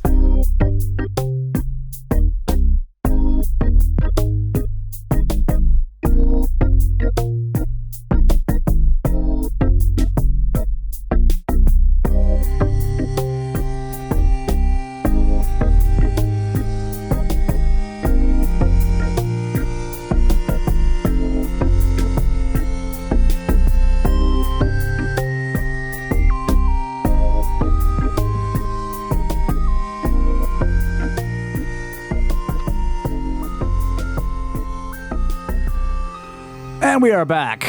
Brothers of the Serpent podcast, here with Ben from Uncharted X, keeping the Enlils of the world awake by reason of our babble. That's right. So we went through the Serapeum, but I want to move to South America, talk about Peru. You've been down there too. Yeah, sure. I love that place. I would like to go back next year, in fact. Oh, yeah. Maybe we can accompany you upon that journey. Yeah, that'd be cool. that would be cool. Yeah. I will. Yeah, that's the idea. That would be fantastic. So I want to specifically talk about the is it Udan Pacha, Hanan Pacha? Yeah. Hanan Pacha, Udan Pacha, Ikun Pacha. Ikun, yeah, that's the one. I can never remember that one. Yeah, the third. Yeah, one. Ikun's the Inca work. Right. Yeah. So let's talk about that a bit. It's three stages of development. Right. That's what it seems to be to me. And this is, of course, if you're familiar with Jesus Gomara, who there's a Spanish author. This is his classification system, which is really excellent. And again, I met him on that trip to Peru. I've actually met him a couple times. We interviewed him on a subsequent trip to Peru as well. But the first time I was down there in 2013 with Graham Hancock, we had a couple of days with Jesus, and he showed us a lot of that. In fact, that was a tour that Graham was doing to do research for magicians of the gods, and his interactions with Jesus is in that book.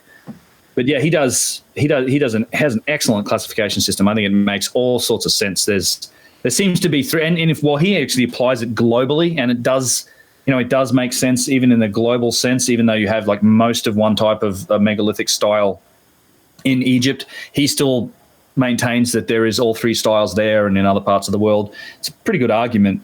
But certainly in Peru and Bolivia, there's Peru in particular. I mean, he focuses on the Cusco region. There seems to be these three consistent styles of architecture. And again, it's one of those things once you see it, and they're layered in the same they're layered in the same order everywhere you go. The oldest style is Hanan Pacha, and it's this monolithic work. It's the living rock. It's all they call them the Inca thrones. It's all these weird shapes that are sort of pressed into the stone or cut out of the stone. Almost in some hills, it's insane. It's just like these. Every rock has been worked one way or the other. Some people think it's a quarry. I don't think so. I think there's some good evidence for it not being a quarry. And places like Elongated Tambo, where you have kind of perfect squares or rectangle shapes cut out of an inset, which if you start to think about, it's like, if that's a quarry, how are you getting that block out? Right. you can't make the cap. You can't here. It's like a box in the Serapeum. You can't just cut that out with straight lines. There's no way to make the back cut. So it was hollowed out and shaped for a reason, or certainly not just to be a quarry. But this stuff's everywhere, and it also seems to be the oldest. It seems the most eroded. It also seems to have suffered the most damage from cataclysm, I guess. Some of that's just big chunks of rock and hillside are broken up and smashed around. Sacsayhuaman has some excellent examples. But that's the oldest style. Then on top of that, you generally see the traditional megalithic style, the cellular work, which is Udan Pacha. That's in his classification system.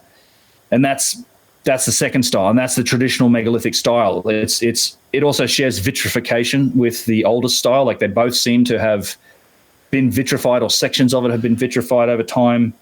There's some interesting, conclusions you can draw about like other types of cataclysms than cosmic impacts, the sort of big solar flare activities, other potential sources for that type of an effect on rock.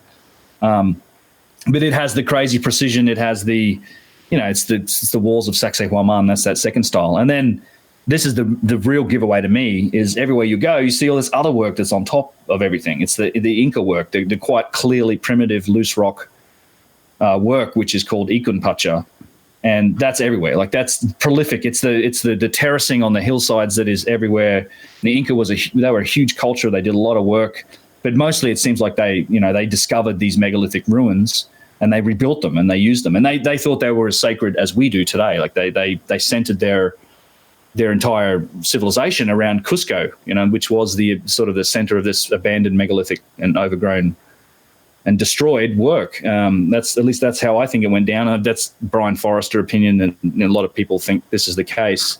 Most people that go there, it seems pretty obvious that some of this stuff's way older than the Inca, who, they're relatively recent in time. Yeah. 15th century kind of thing. But so yeah, it's fascinating. Were you there? You were there with Brian Forrester. Did you guys do any looking at the elongated skulls at all while you were there? We do, yeah. I have a bunch of you see a lot of those. They're in a lot of the museums. I have a lot of photos about them. I haven't talked that much about them, but it's super interesting. I did a couple on the Pukajay channel. Luke and I did a couple of calls with Brian and interviews with him. Actually, I really enjoy those. There's one that's like I've put sections of it on UnchartedX, but there is a full interview, a couple of different full interviews with Brian. And in fact, I want to get him back on my show. I do talk with Brian every so often. I've seen him a few times. I find a lot of value in what Brian does. I think it's just tremendous work. I mean, he's just out there showing so many people these sites that nobody's ever seen before, and he's really dedicated. And in fact, if I get to Peru, I'd love to see if I can travel with him. We'll see how it goes. But we look at the skulls. That stuff's all in a lot of the museums, and we found them. They're on Tiwanaku, Pumapunku as well. There's a little off the site. There's like this little like a different building that has this little like a little subterranean, almost like a little hut. And you go down there, it turns out it's a little grave. It has a few elongated skulls. It's really bizarre. Surprised that they haven't been taken or something, but they were there they were there that time I was at. Tiwanaku. I didn't go look at them the last time. That's wild. Yeah. Wait, was it? I'll find some pictures. Huh? That was at Pumapunku? Yeah. Well, it's just outside the park area, though. It's like in the yards. It's all on this giant plateau, and they kind of fence off the archaeological area. But outside the fence is pretty obvious. There's plenty of megalithic blocks. I mean, the place is way bigger than where they fenced off. Yeah. And there's other people have built like little cafes and a little small town around it. And this is like in the yard of one of these little cafes. There was this little, had a few blocks, this little sort of shrine that was sort of down in the ground a bit, and people were putting offerings down there, but it had like 3 or 4 of these elongated skulls down in there. I've got pictures of it. I'll have to find them. That's wild. Yeah. Yeah. It was like, this is wild. Do you think that there are some that are different from the, because there's obviously the skull binding, and then there are ones that don't seem to have been a result of skull binding. Right. It's not something I've spent a lot of time looking into. It seems quite plausible to me. Something the comment I'd make about it is I think we continually learn that our genetic past is way more complicated than we'd ever thought it was. We're always finding subspecies of like Heidelbergensis and Denisovans, and there's all sorts of new discoveries coming. We've got DNA evidence that suggests that there's linkages between Australian Aboriginals and Papua New Guineans and the South Americans that doesn't exist in North or Central America, which suggests that there were large volumes of people crossing the Pacific way before at some point in the Ice Age. There's all sorts of complexity to it. And it seems to me that it's perfectly likely that, elongated skulls could be another category of humanity. And I hope they do actually investigate it and treat it that way, because I know Brian's been doing a lot of that research, and I haven't kept up with the latest, but he's had tremendous trouble just getting them analyzed and tested. Yeah. I'm not sure exactly where they ended up with all of that stuff, but it seems plausible to me. I mean, if you go out further on a speculative limb, which is getting into like the resonance topic and some ability to do some of this work, it seems like these elongated skull people were either the royalty or they were the upper class, and maybe the elites. Yeah, right. Maybe it's a different sense that they had, or it's some we'd lost some ability along with these people in our species. I don't know. I mean, I can't justify any of that, but it's it feels like it's a possibility. It's not outside the realms of possibility, and And certainly we don't know it all. So yeah, but that's kind of the way I've been thinking too. I've been learning more about all these different, hominin species that we've been discovering through genetics, and they're all so different from each other. And then our own, Homo sapiens sapien, like how old they thought our specific species was, is like keeps going back further and further, and and now it's like alongside all these other ones. So maybe that's right. There's a longer period of overlap. It's right. And because it's a funny story when you look into it. I do it in a couple of my videos. I think that there's, we for a longest time thought we were about 150,000 years old. Right. Yeah. And then, that all of a sudden gets doubled with the find of I think it was Morocco. They found like the oldest Homo sapiens species that put us back to at least like 300,000 years. Yep. Which was, we added 100,000 years onto it. I think it was 195,000 years for a while. Now it's 300,000 years. And then the other thing I kind of point to is that we know from the mapping of both the human and the Neanderthal genome now is that it was somewhere in that 700 to 800,000 years ago that we look like we've split from a common ancestor. Right. So I think that's the possible window of Homo sapiens, just depending on finding specimens and fossils and all that sort of stuff. It's super rare. Like the ability to find anything left over, like people. The lack of evidence doesn't really mean that it didn't happen. It's just, it's such a miracle for any fossils to be found in the first place. That whole process, if you ever look into it, is just like this. It's so rare and miraculous when we actually get something to be preserved that long in time. And there's actually whole parts of the world that just don't form fossils. Like there's actual like climate zones that there's just no chance of ever forming fossils in there. Yet the acidity level of the soil or whatever, it's just not lots of reasons. Yeah. Lloyd Pye, he had a good lecture on some of this stuff, and it sort of gets into the Bigfoot discussion, but really interesting. And I just think that, that's, not only are we probably much older than we think we are, we had this overlap with all these other subspecies, and we probably intermingled. And we know we have some percentage of Neanderthal DNA in a lot of people. And I just think that, it's that past is more complex, and I think it's also possible that if you talk about some ancient lost civilization that's right in that window of either during the last ice age or even before it, in the warm period before it, or the last glacial maximum, that it may not have been our species that is responsible for these civilizations. It may have been another subspecies of hominid or something, right? We just might have won out in the end or something. Yeah, we've talked about the possibility that some of these places, like these old megalithic sites, like you see Sacsayhuaman and Ollantaytambo, were not built by Homo sapiens, and that's a wild thought. I think that's cool. I love that. I love thinking about that. Well, have you guys following the Denisovan research, the bracelet? You guys know about the jade bracelet? So and Andrew Collins' work. He's got a great lecture on YouTube about it, like this 40,000-year-old jade bracelet that shows evidence of high-speed drilling. That's just this beautiful piece of jewelry that then indicates, status and society and culture and all these things. Yeah, I think didn't Graham write about that in his most recent book? I think he put a little part in there about that. Yeah, America Before. Yeah, that's where I learned about that. He went to the cave. Yep. Lucky boy. Gets to go to all the cool places. He's dedicated. The guy travels. He's a trooper. Yeah, he is. Yeah. So you think that I was going to ask you, and you did kind of say this a little bit, but you think that those three stages of building are evident in Egypt? I mean, like you look at the casing stones for the small pyramid on Giza. What is it, Menkaure pyramid? Yeah, that one. Yeah. Those casing stones. Menkaure. Okay, is that how you say it? Yeah. Yeah, I guess. I don't know. Yeah, those casing stones look like something that came out of Peru. They they're very similar, aren't they? The granite casing stones on the third pyramid or the Menkaure pyramid is super. Like they look just like the streets of Cusco. Like it's almost uncanny. Yeah. How similar they are. Although there are sections around on that pyramid where they have smoothed it out. It's almost as if it wasn't quite finished. It looked like it was finished. Like there's a lot of granite rubble. It's like an odd. Comparative to the other smooth pyramids, it's a lot of the stuff seems to be semi-finished, right? Which is indicative maybe they got interrupted by something, like a whole what's that noise? Did you hear that? Yeah. No? Yeah. Exactly. Oh, the sun by the just way, exploded. Yeah. Let's go. Yeah, right. Man, I didn't know what that sounded like. There's that one Russian clip of the sound of that impact. Oh, of yeah. that Chelyabinsk. Russian media. Yeah. I had my headphones up loud too for some God. reason, and no. oh god, it was amazing. Anyway, Yeah. but I do think that there's a similarity. thinking That's definitely They're up there working on the stone, and then the sun explodes or whatever, and they're like, "Grab all the potsherds, let's go!" yeah, grab them. Yeah. Darren Kuyu, let's go underground. Yeah. Well, I think there's something to it. I think some of that would have persisted in these underground places.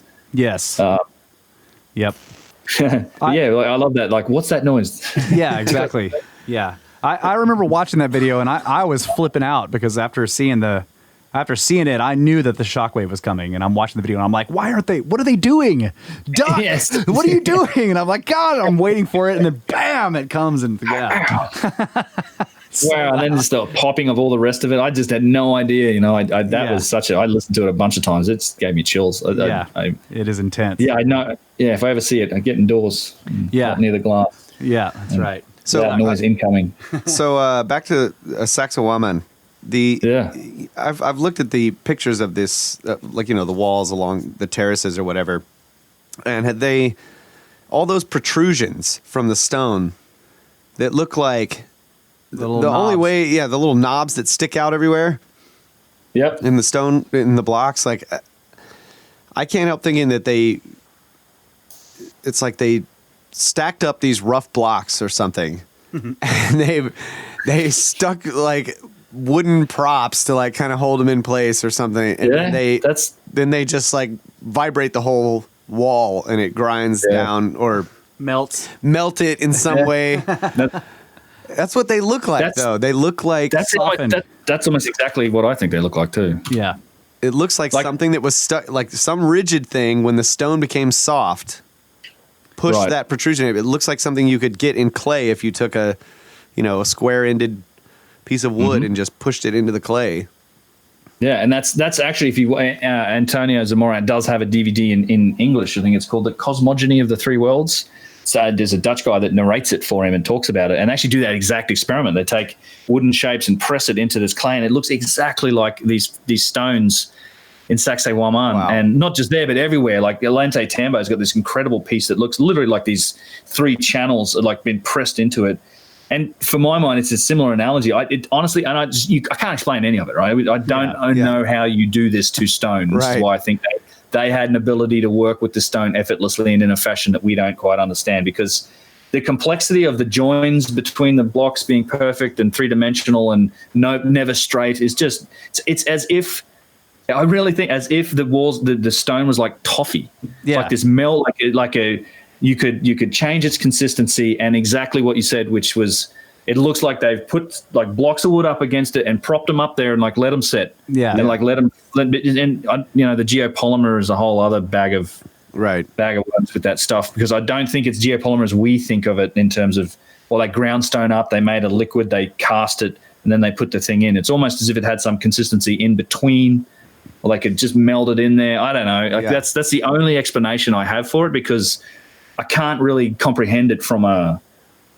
traditional working with stone perspective when you look closely. And it's like there's these walls, there's these blocks in the streets of Cusco where it's a wall that's come apart, and so there's blocks that have been removed, and you can see the inside lip of where it joined with its neighbor stone, and it's literally as if it has just melded together, because there's this fine lip on the edge of all of these. It's just perfect, and it's just where it met the other stone.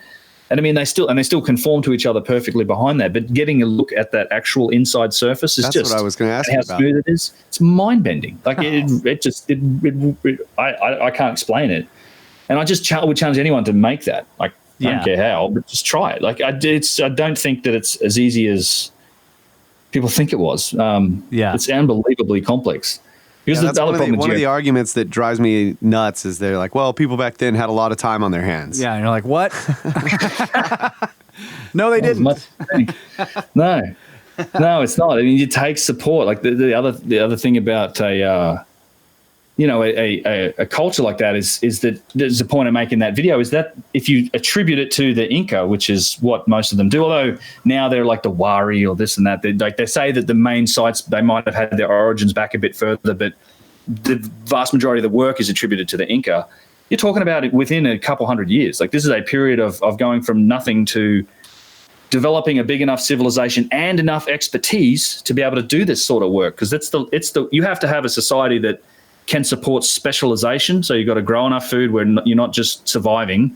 Yeah. You can actually have a guy that spends all his time doing rock carving, and after about 30 years of practice, he's now able to start one of these rocks. And now we've got to build a guild school, do all this other stuff, build up all the other infrastructure around the project, and have all these other people making food and taking care of all the other stuff that goes along with civilization.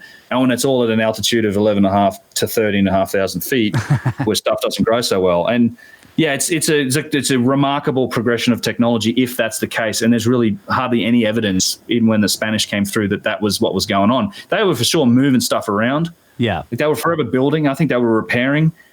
But there's some of the comments from the Spanish chroniclers that did write stuff down were like, they didn't do anything with that. It was literally just manual labor. They didn't use levers or pulleys, or it was just hands on stone, or they'd put rope on it. They'd try and move stuff that way. There's accounts of the lazy stone of them trying to move one of the big megalithic blocks and it killing thousands of guys because it got away from them on a hillside.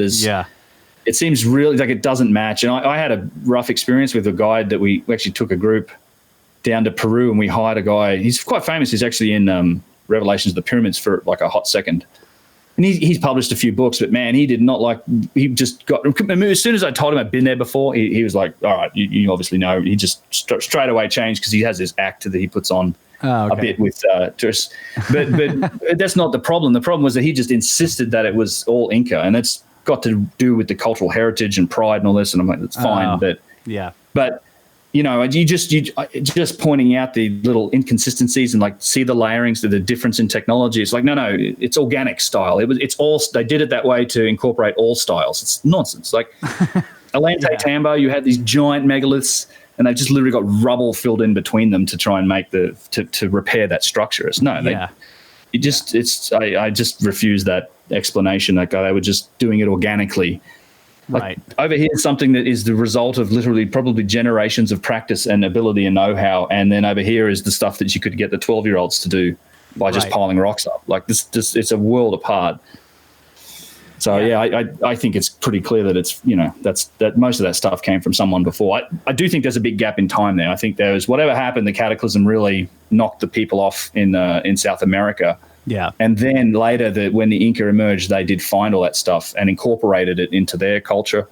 But, you have a bit more consistency in timeline in Egypt, at least just my opinion of it. Yeah. I think there's just a bigger gap of knowledge. But we're talking about possibly 2 interruptions, right? Because you have the and then the Hanan. So and like you say in some of your videos, you've got the oldest stuff, and it's monolithic. Like they weren't carving blocks; they were cutting mountains, basically, right? Right.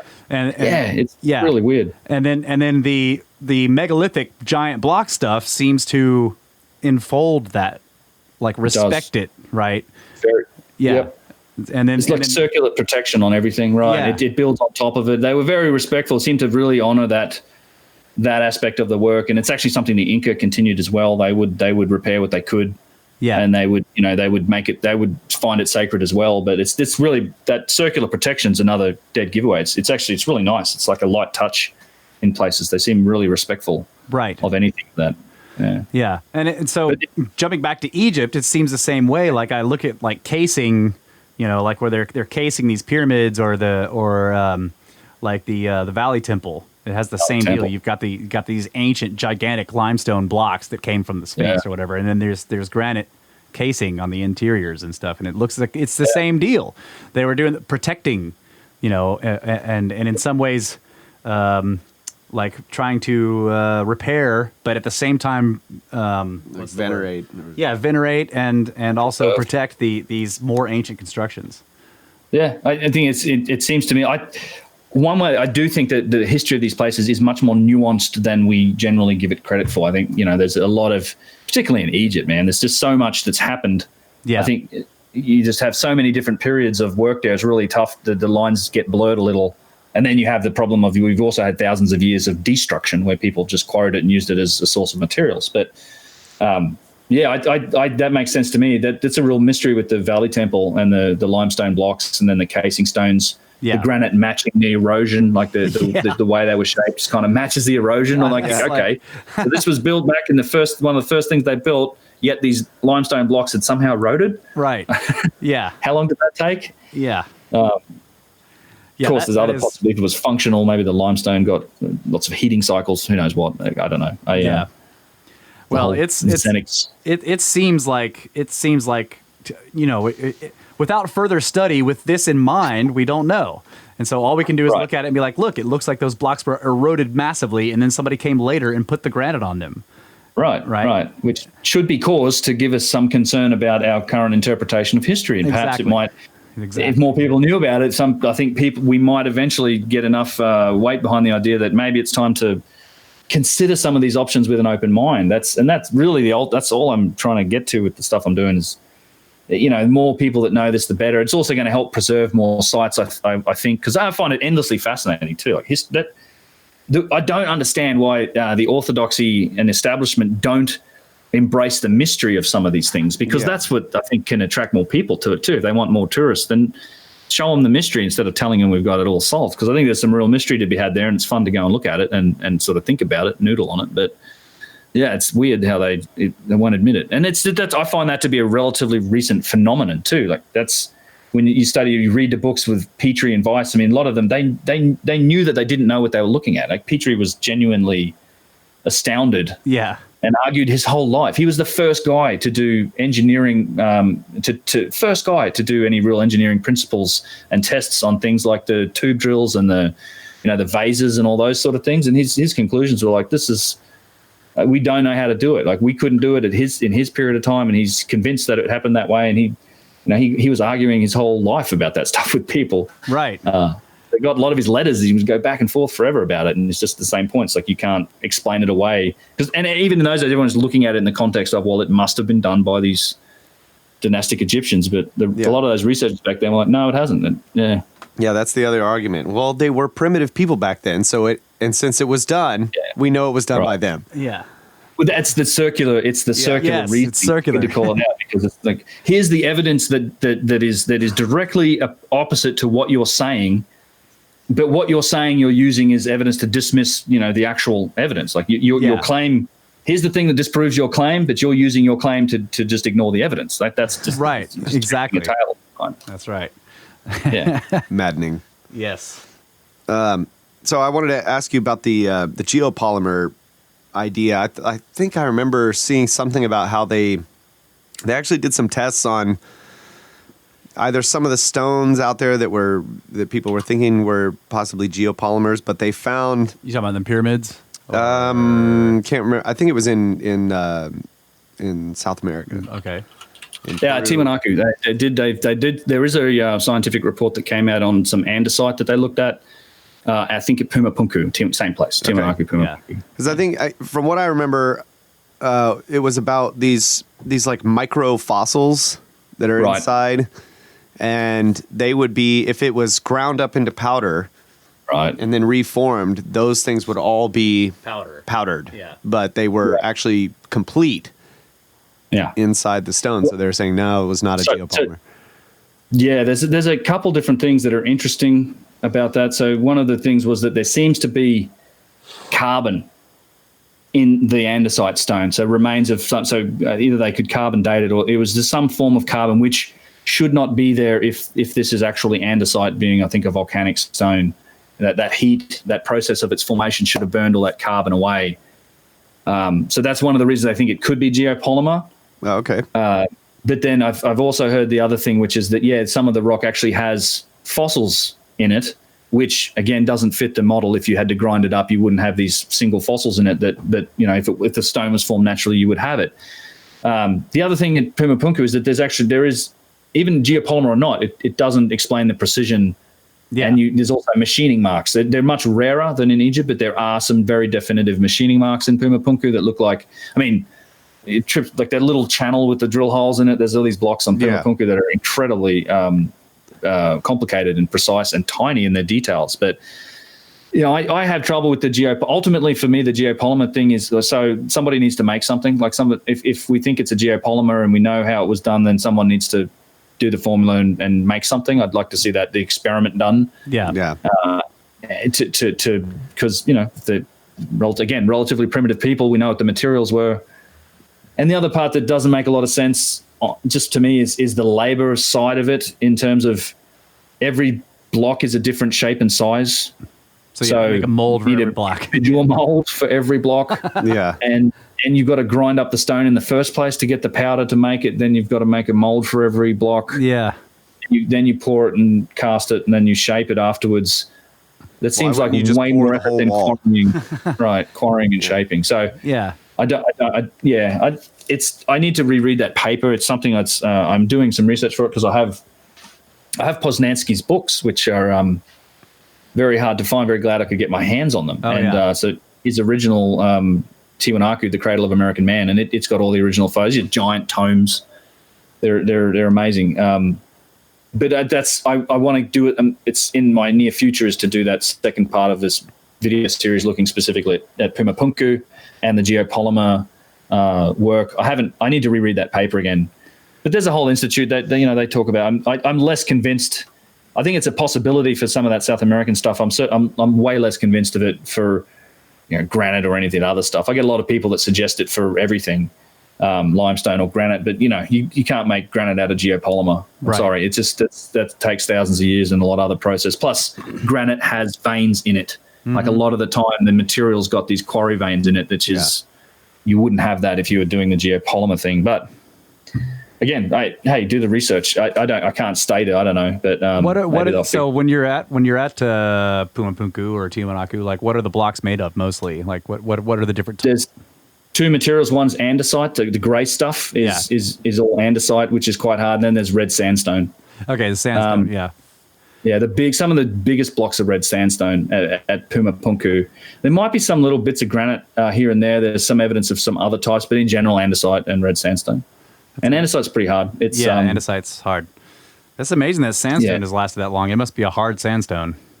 Yeah, it seems really tough. It's not. And it does rain there occasionally. It's not all desert all the time. In fact, the storms that roll in over there is always pretty impressive. I love that area actually. It's like that whole Lake Titicaca area. It's just wonderful. Like it'd be a fantastic place just to go and hang out for a week or two just to relax, because there's a lot. That's just a beautiful part of the world. Do you think that there could be ruins under the water there? Yeah, it's possible. I don't see why not. Although I do believe that the lake level has dropped relative to where it was. Not, but it's depending on how it's gone and flowed over time. I know the whole region's tilted, which is why they think that Tiwanaku, Pumapunku was originally a port. That actually makes a lot of sense to me too. That some of the architecture there seems to be like hydrodynamic. There's this one block that I call the Uber block or something, or super block, and it's just full of every evidence of sort of advanced shaping and techniques that you can see. It's like got all these little tiny drill holes all over it. It's got precise, perfect square sort of channels in it. It's curved. The underside of it is like this beautiful like curved lip that's almost reminds me of like a sluice gate, but made from this really symmetric curving shape and perfectly flat surface, like the smooth surface, but it's this complex curving shape on the backside of it. We got yelled at for taking too many photos, if you can believe it, of that. I'm so fascinated by it. But that's at Tiwanaku. Yeah, it's a great site. Every time I've been there, I spent a couple days there. It's weird to have a port on. I mean, the lake's pretty big, but it's weird to have a big what looks like a giant port on a lake. That's a little strange. Yeah, where are you bringing? That's a big. Well, I don't know. Where are the boats coming from? The other side of the lake? Big lake. Yeah, it is a big lake. Did you see that recent paper from Oxford University about Pumapunku? Like they figured out what it was? What? No. It was the castle. That's all the H blocks.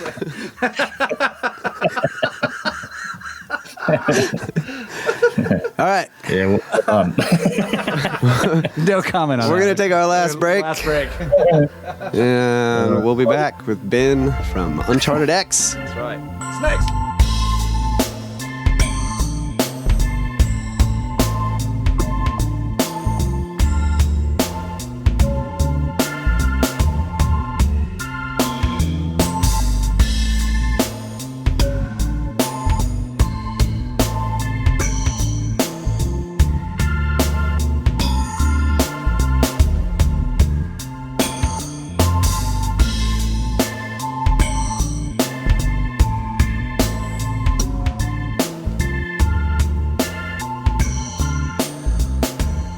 And we're back, ladies and gentlemen.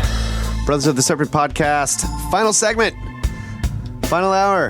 And then this is the final day of the week, too. We're right. like super late on our podcast. Yeah.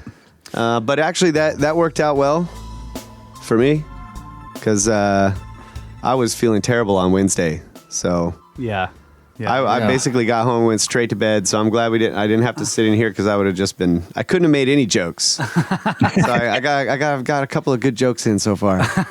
Yeah, I wouldn't have wanted to miss out on the castle. Oh. That's my job. Yeah. Dude, His job. well, so. He is the resident scriptard and Bad dad jokes. bad dad jokes. That's what I That's do. right. It's what I do best. Everybody knows it. Yeah.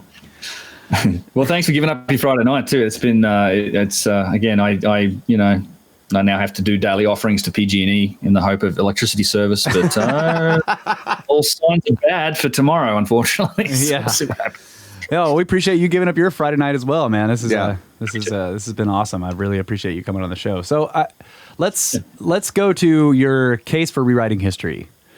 We've basically been covering a lot of the stuff that you talk about on the show, and I want to make sure we didn't miss anything. So, is there anything that we haven't talked about that is one of your big topics? Well, it's you probably get talked to death about it, I'd imagine, but the whole Younger Dryas aspect of things is the other huge angle that I like to take in the overall case. I do consider that I threw it in as a line there, but it's something that I've written a bit more about. I cut a lot out of there's a lot that I've written that I'd like to make in the videos, but it's the channel. I think of it as like a modern heretics toolkit because I'm very fond of drawing a correlation between the orthodoxy and the establishment when it comes to archaeology and Egyptology to, the orthodoxy of church, because it's a similar set of dogma. It's like this, they call themselves science. It's not so much a hard science as a soft science. It's not the same as physics and chemistry. It's closer to arts and language studies. So, and it relies on dogma. Ultimately, all we're doing is interpreting, a bunch of incomplete evidence. Like we don't know. We'll never have a perfect picture of the past. But, it's up to us to interpret the evidence a certain way. And I think that the evidence is piling up such that it's time to, take a fresh look at it. But the way it works in the I guess the most of the academic circles on this matter is that you interpret that evidence such that they write this story around it and you become an authority in that story. And then all of a sudden, all of your personal power and your position and your tenured paycheck and all that type of stuff is now related to this story, to this dogma that you're the authority in. And I think when some new ideas come along that kind of really shake the foundations of that up and say, well, we might have the entire idea wrong about the origins of civilization.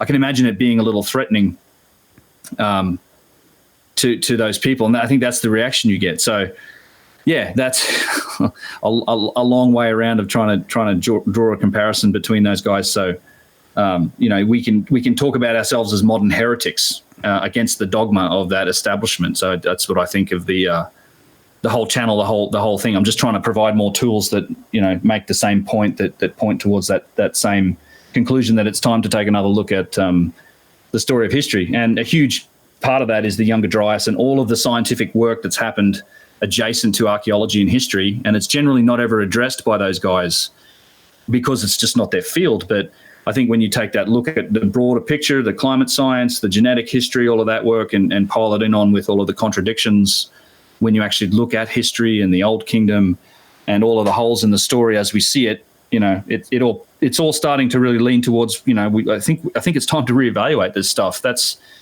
that's the point I'm trying to make. I'm not saying that I have the answer to any of it either. Like I don't, and I have said also, and I would stick to that, if the result of us taking an open-minded look at the evidence again and doing everything we could to evaluate what actually happened, if the result of that was that I was proved entirely wrong about everything I've said, I'd take it, because it would get us closer to the truth. And that's, I just want us to try and do that. I think we have a lot more capability to investigate this stuff, and we're not really using it to its potential. Yeah.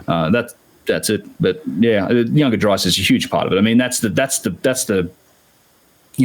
real cherry on top in terms of the whole civilization with amnesia. There's this huge event that wiped off any civilization. It would certainly wipe us away if it happened tomorrow. Civilization would be done. There's lots of things up to that we'd probably survive. I mean, they put a real dent in us, but civilization in general would probably persist in parts of the world. But something like the Younger Dryas, you guys know, it's gone. You're back to hunter-gatherers if you even get that far. Yeah. Yep. So anyway, that's and I agree. I agree with the comparison to the thing about religion is that in the case of religion, I know this is difficult for some people to understand, but in the case of religion, you don't want it to change. Dogma is the thing that works for religion. It is supposed to be a structure that doesn't change no matter what's going on elsewhere. Whereas science is not supposed to be like that, right? And so when you see a dogmatic type of reaction or a dogmatic type of institution or institutionalized ideas in science, that is anathema to the idea of science itself. And so the comparison to religion is apt, except that in science, this dogma is a bad thing, whereas in religion, a dogma is that's kind of what it's built on, and that's how it works. Right. So yeah, I agree that that's a good comparison. Except that in one case, it's bad.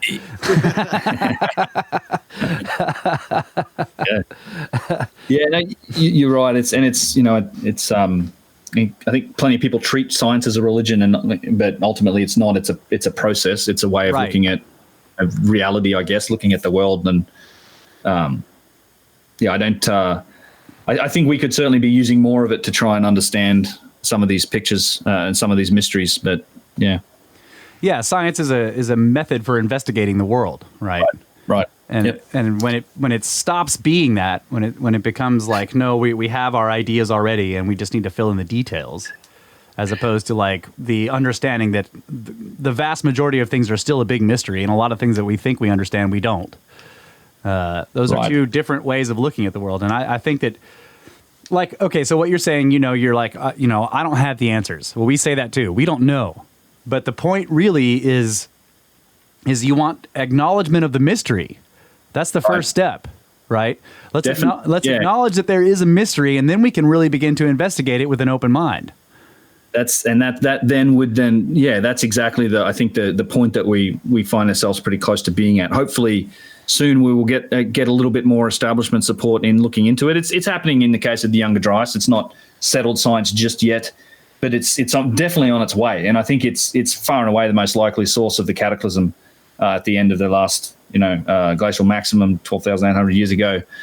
But it's on its way, and that's the process. Extraordinary claims require extraordinary evidence, and in the case of the Younger Dryas, that evidence is being built up. It's been built up over 12 or more years now by a lot of people, including Randall, and that's I would love to see us start to apply the same type of process to history, because I think we can. I think we can definitely take a lot more of a scientific approach to a lot of these things, and then just acknowledge at least where it leads us, because I'm talking specifically about this in the next video I'm working on, which is right up the alley. I mean, it's the sacred geometry aspects of the Great Pyramid and how I think they relate to the same types of mysteries we see in the maps of the ancient Sea Kings, which is, a real precise ability to measure longitudes at some point way back in the distant past. So it's that story, but it's, if we actually take an open-minded look at what those things tell us, then it leads us to these conclusions that don't match our current picture of history. And instead of them just being dismissed as, well, that's not possible, if we just admit to okay, it could be possible, now can we start to search for more evidence along these lines? And that's what theories are for, that before we have before we knew about the Younger Dryas, for example, there were a lot of theories about what the cataclysm was. Everybody sort of understood there was something happened. You had megafaunal extinctions, rapid sea level rises. We had a bit of evidence for this and that, but there was theories, all sorts of theories going back and forth. And that's I mean, that's the process. When there's mystery, it encourages these theories. The theories then tell you where to go look for more evidence. Yeah. Then that evidence is required for it to become more than a theory. And it's great to see that process happening with the younger drives. I just wish that there was a bit more acceptance of some of the evidence when it comes to history. But again, because it's not a hard science, it's a hard argument to make. It's very, and then, it's just hard to get the audience in some cases. Right. Anyway, that's what YouTube's for. That's why I think it's and what you guys are doing is great. Like this, the ability for more people to directly communicate with everyone without going through the gateways of academia on some of these subjects is good. I mean, it's the wild, wild west as well, but that's right. It's good. I can kind of understand why some of them get so defensive, because I enjoy looking back at the gentlemen scholars of the past. Not that many of them behave very gentlemanly, and they were pretty abrupt with some of the granite. But they engaged in this sort of debate because the only place it could happen were in the halls of academia, and it was with their colleagues. It was sort of well contained within this establishment. But now it's like you can't even acknowledge there's the debate going on because the internet lights up the debates that's shifted from the halls of academia to like the internet. So they don't even want to play in that realm in a lot of cases. So you end up in this space of like definitively telling you the story, even though I think many of them many of the establishment folks probably have their own doubts. I'm sure they all acknowledge a lot of the mystery privately, but if once that establishment's in place, it's hard to shake it. It's the nature of establishment too, right? Yes. I'm encouraged by how many emails and contact I get from people that are actually walking the walk and doing archaeology degrees and planning to go in the field, and they're open-minded about Graham Hancock's work and Randall's work.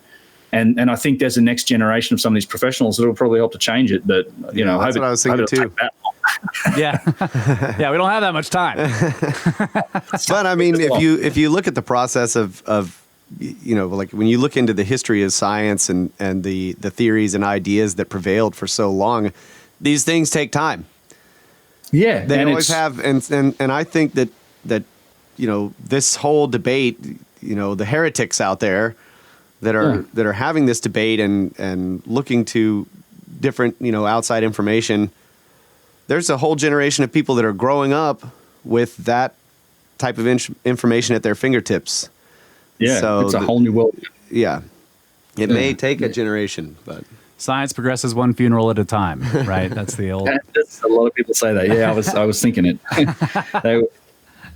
It's I'm very encouraged. Like I get touched. There's a lot of people that contact me and say, they're watching my videos with their kids. I'm like, that's just amazing. I feel it's just like, holy crap. You know, like that makes me also double check, make sure I'm not talking out of my butt. You're becoming an authority. That's what's happening. Oh well, I hope not. I don't really consider myself one. I'm really interested in it, but I'm just trying to entertain people too. And I mean, I'm also trying to make a living because I want to do this, and we all need food to eat and stuff like that. And I need when available, I'd like to rent electricity.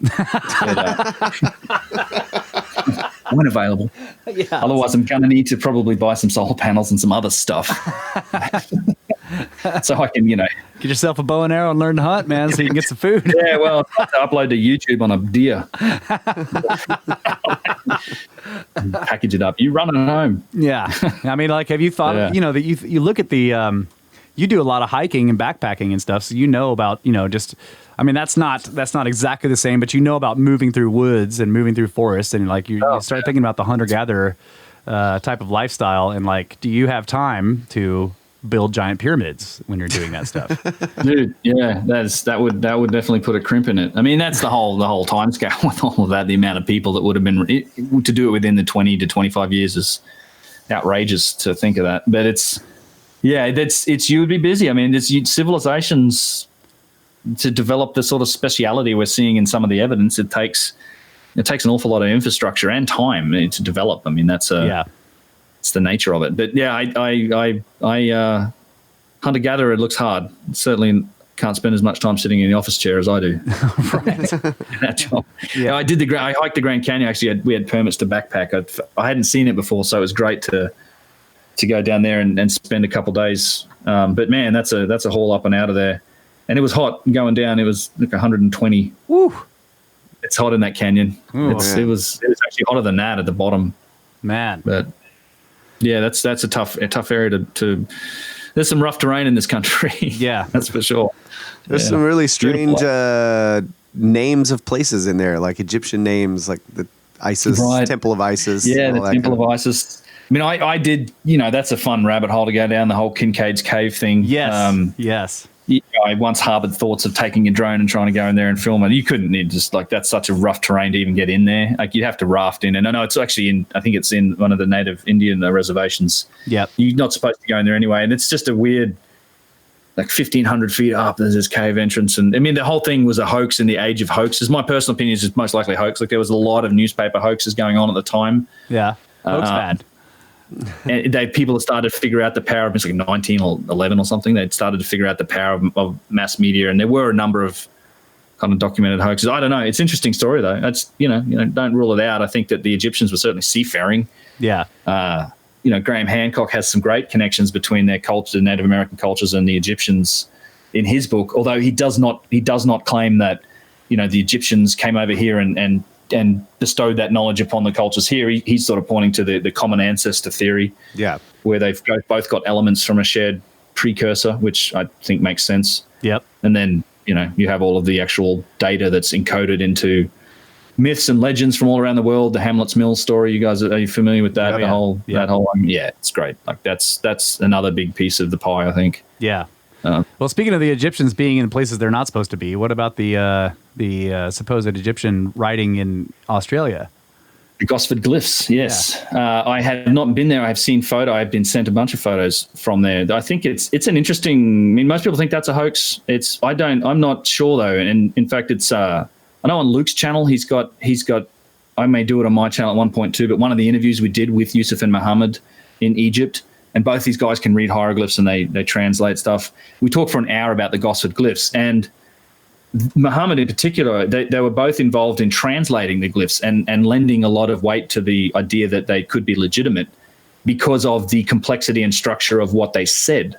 And the story it told was very sort of congruent with the idea of a shipwrecked or lost Egyptian ship that then washed up, and these guys never left again. They were looked after by the natives.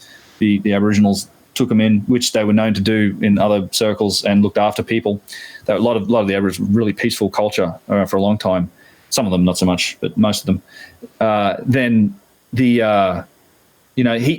although the writing itself is, most people look at it and go, it's just amateurish. Like, it looks horrible. It's not like this nice script. Like, but that's the scribe's job. The captain, it seems like the captain, and that's who I think that's who said it, who wrote it in the story. He's probably the captain of the ship, could probably read and scrawl the writing down, but didn't have the skill to do the carving. So, these guys analyzed the what was said in there, and it seems like they think it's legit, and I don't see any reason why it isn't. That's really interesting. But it's a lot of people seem to think it's a prank, but if it's a prank, it's an extremely well educated prank, because I have a copy of Budge over here, and I've tried to decipher hieroglyph. To be able to construct something that complex, and to a point where you're convincing scholars that spend decades looking at this stuff that it's legitimate.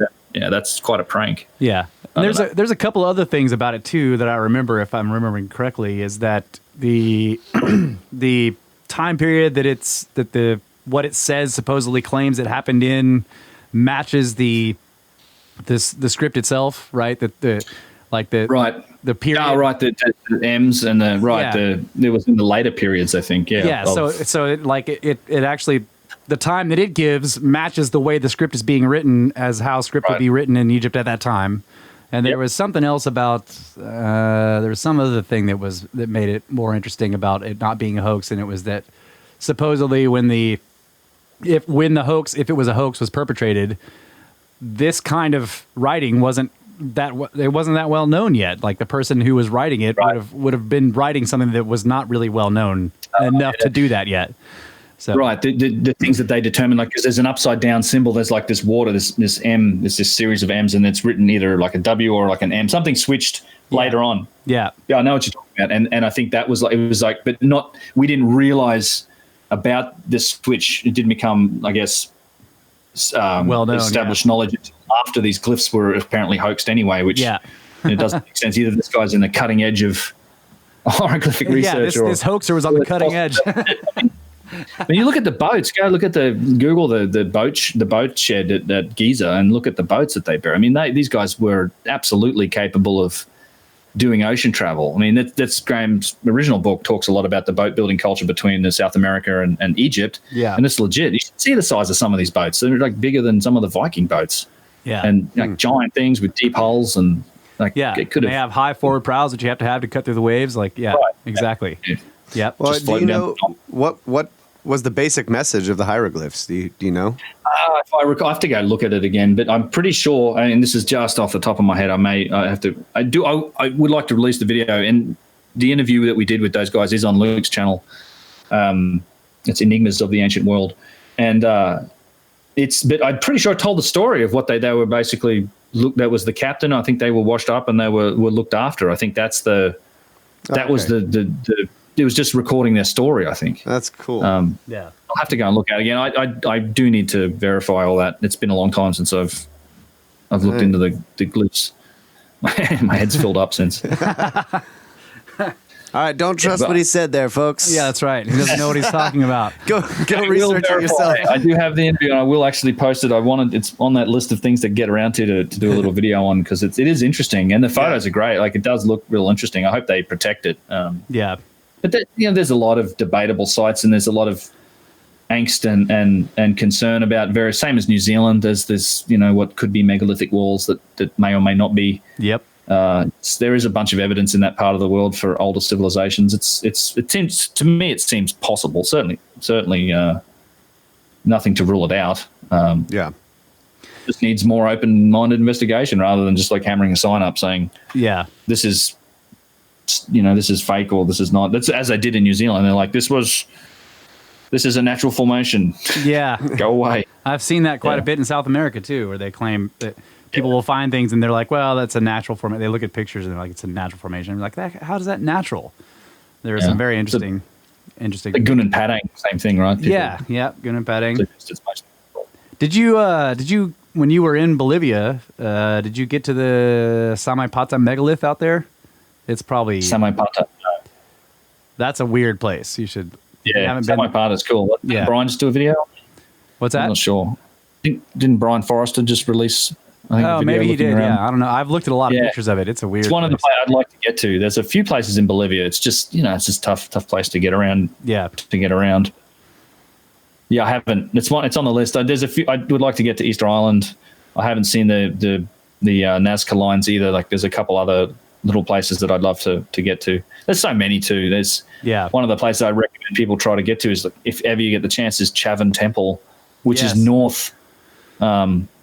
Not in the Sacred Valley. It takes another extra flight to get up there, but it's just a beautiful spot and really interesting site. So. Yeah. There's one place in Peru that I don't remember what it was called. So this is probably going to be incredibly unhelpful, but it has a lot of the waterworks, right? Water coming out of the walls, running along little channels. There's like crazy, like perfectly formed blocks just lying around. Tipon is one of the sites that has a lot of water still flowing through it. They've repaired and they use all the waterways. It's known as a water garden site. There's a bunch of working fountains. But you do get there's working stuff at Olante Tambo. I mean, there's a couple other places that have some. Even Machu Picchu still got water flowing through it in areas. But yeah, Tipon's kind of the water garden site. Maybe that's what you're talking about. It's beautiful. Yeah, I couldn't understand. I couldn't understand what anybody. It was Russians in the video. It was like Russian guys, and so they're talking the whole time and pointing stuff out. And I'm just like, wow, this is amazing, but I can't understand what they're saying. So they did some good stuff. That Russian guy went in the Bent Pyramid, gave me the best look inside the Bent Pyramid I've seen in a while, which they now have opened apparently. So that's nice. I can't wait to get. Yeah, that's really complicated too. There's a lot to see in there. Yeah, but yeah, I think it could be Tipon, but there's water on a lot of the places in Peru. It's just beautiful, some of them. A lot of it's Inca. Like it has kind of like, you can tell where it's been worked on by the Inca. There's often the fountains are megalithic, and sort of the junctions are, but then the Inca have sort of rediverted it and used it and pushed it into other areas. It's interesting. Well, this looked almost entirely non-Incan to me. It was a lot of Hanan or Pacha cut right out of the mountain and stuff like that. Oh well, yeah. There are. I mean, I know of like channeled areas that I don't have water flowing through them, but I know of a few spots with like just these crazy long channels that are just carved into the single mountainside. They're almost there's some in the hills just around Cusco. You same thing up at Kenko, also the Temple of the Moon. There's sites that are around Cusco. There's a lot of that type of stuff when it comes to the really old stuff, the Hananpacha. On top of the Temple of the Moons like that. Like that's a whole site that's pretty much all Hananpacha. It's really cool place, but no water flowing through it right now. I'm just, let me find a picture of Teapon maybe, see if I can dig one up. Yeah. The other thing I wanted to talk about before because we're getting up at the end of the show here, I wanted to, you've done a video on this, on the giant granite box that's like in 32 pieces beneath the... Something like that, yeah. Yeah. Beneath the step pyramid, yeah. Isn't that cool? Yeah. Yeah. Tell us about that. Kyle's like, oh, isn't it? I remember seeing the picture of it or part of the video, but yeah, it's a so this is rare to get down there. It's the footage I have is pretty cool, but there is at the bottom, it is on some of the maps and they call it a granite burial chamber. Right. But when you go down, and so people don't realize when you walk past it, the step pyramid is just built on top of the ground at Saqqara, but Saqqara itself, the region is just like literally a rabbit warren of tunnels and giant shafts, and just, I mean, the Serapeums at Saqqara, there are literally miles of tunnels. If you can go back and find reports of, again, like Victorian era explorers running out of caving rope after like 10 kilometers and having to turn around underground. So I think there's lots of, and I've heard lots of anecdotal tales about people that have been to some interesting areas around there. I do have some video of exploring other catacombs, like full of just huge amounts of bones and human remains, because they've been used as burial sites for a long time. Yeah. And there's bits you can get in. There's miles of catacombs to get into under there if you can get down there. But so underneath the step pyramids, what was that? That's where I want to go. I want to go there. It's cool. Like you might have seen it in some of the videos. You pan into just a room full of skulls and bones, just like an alcove stacked up with bones. Yeah. Anyway, but underneath the step pyramid is the same thing. It's rabbit warren, and they're working away on stuff down there. But you go down 4 levels, and pretty much, this is what's astonishing. Underneath this, what is supposedly the very first pyramid, is this giant shaft in the center of it. That's it's like 27 meters high, 90 plus feet tall. It's this huge opening and this one big shaft, and inside this shaft is a giant multi-piece granite box that's looks to be precision made. It's certainly megalithic. It's put together. It's hard to see it because it is under a bunch of scaffolding that reaches all the way up to the ceiling or to the top of the chamber, which is just like 90 feet. This box is probably, I'd have to guess, like 15 to 20 feet, maybe taller, high. And it's made out of multiple pieces. I think it's 32 pieces, and it's this. They called it the granite burial chamber. I'm not sure if they found anything inside it when they got in there, but it's just this incredible. Like, this is the first pyramid. This is Djoser's pyramid, right? This is at the very earliest part of the Old Kingdom, not that long after they had supposedly come out of the Stone Age. But this is the big contradiction of the Old Kingdom, is that all these pyramids were built in the earliest dynasties. Yeah, that just appeared out of nowhere and then declined ever since for the 3,000 years afterwards. It's not how civilization works, but that's what you look at. And the step pyramid itself is kind of primitive looking. It's really impressive. It's a jump, but it's not a perfect pyramid. It looks more like a series of stacked mastabas, but underneath it is one of the coolest and biggest megalithic boxes that you can find, as far as I can tell, even though it's multi-piece. But it's, again, you still got all the same logistical problems, right?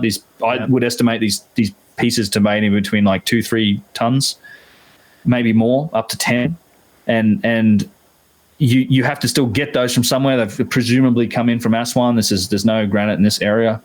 Got to take them down under the ground, 4 levels down, stack them up, shape them somehow. It's just like this.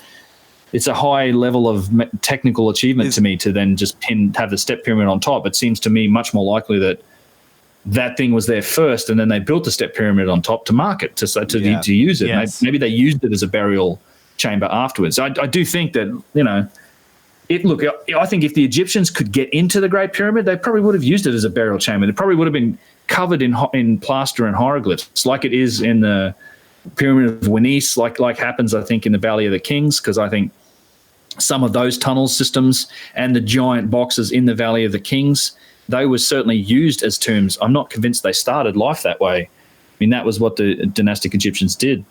The intrusive burials.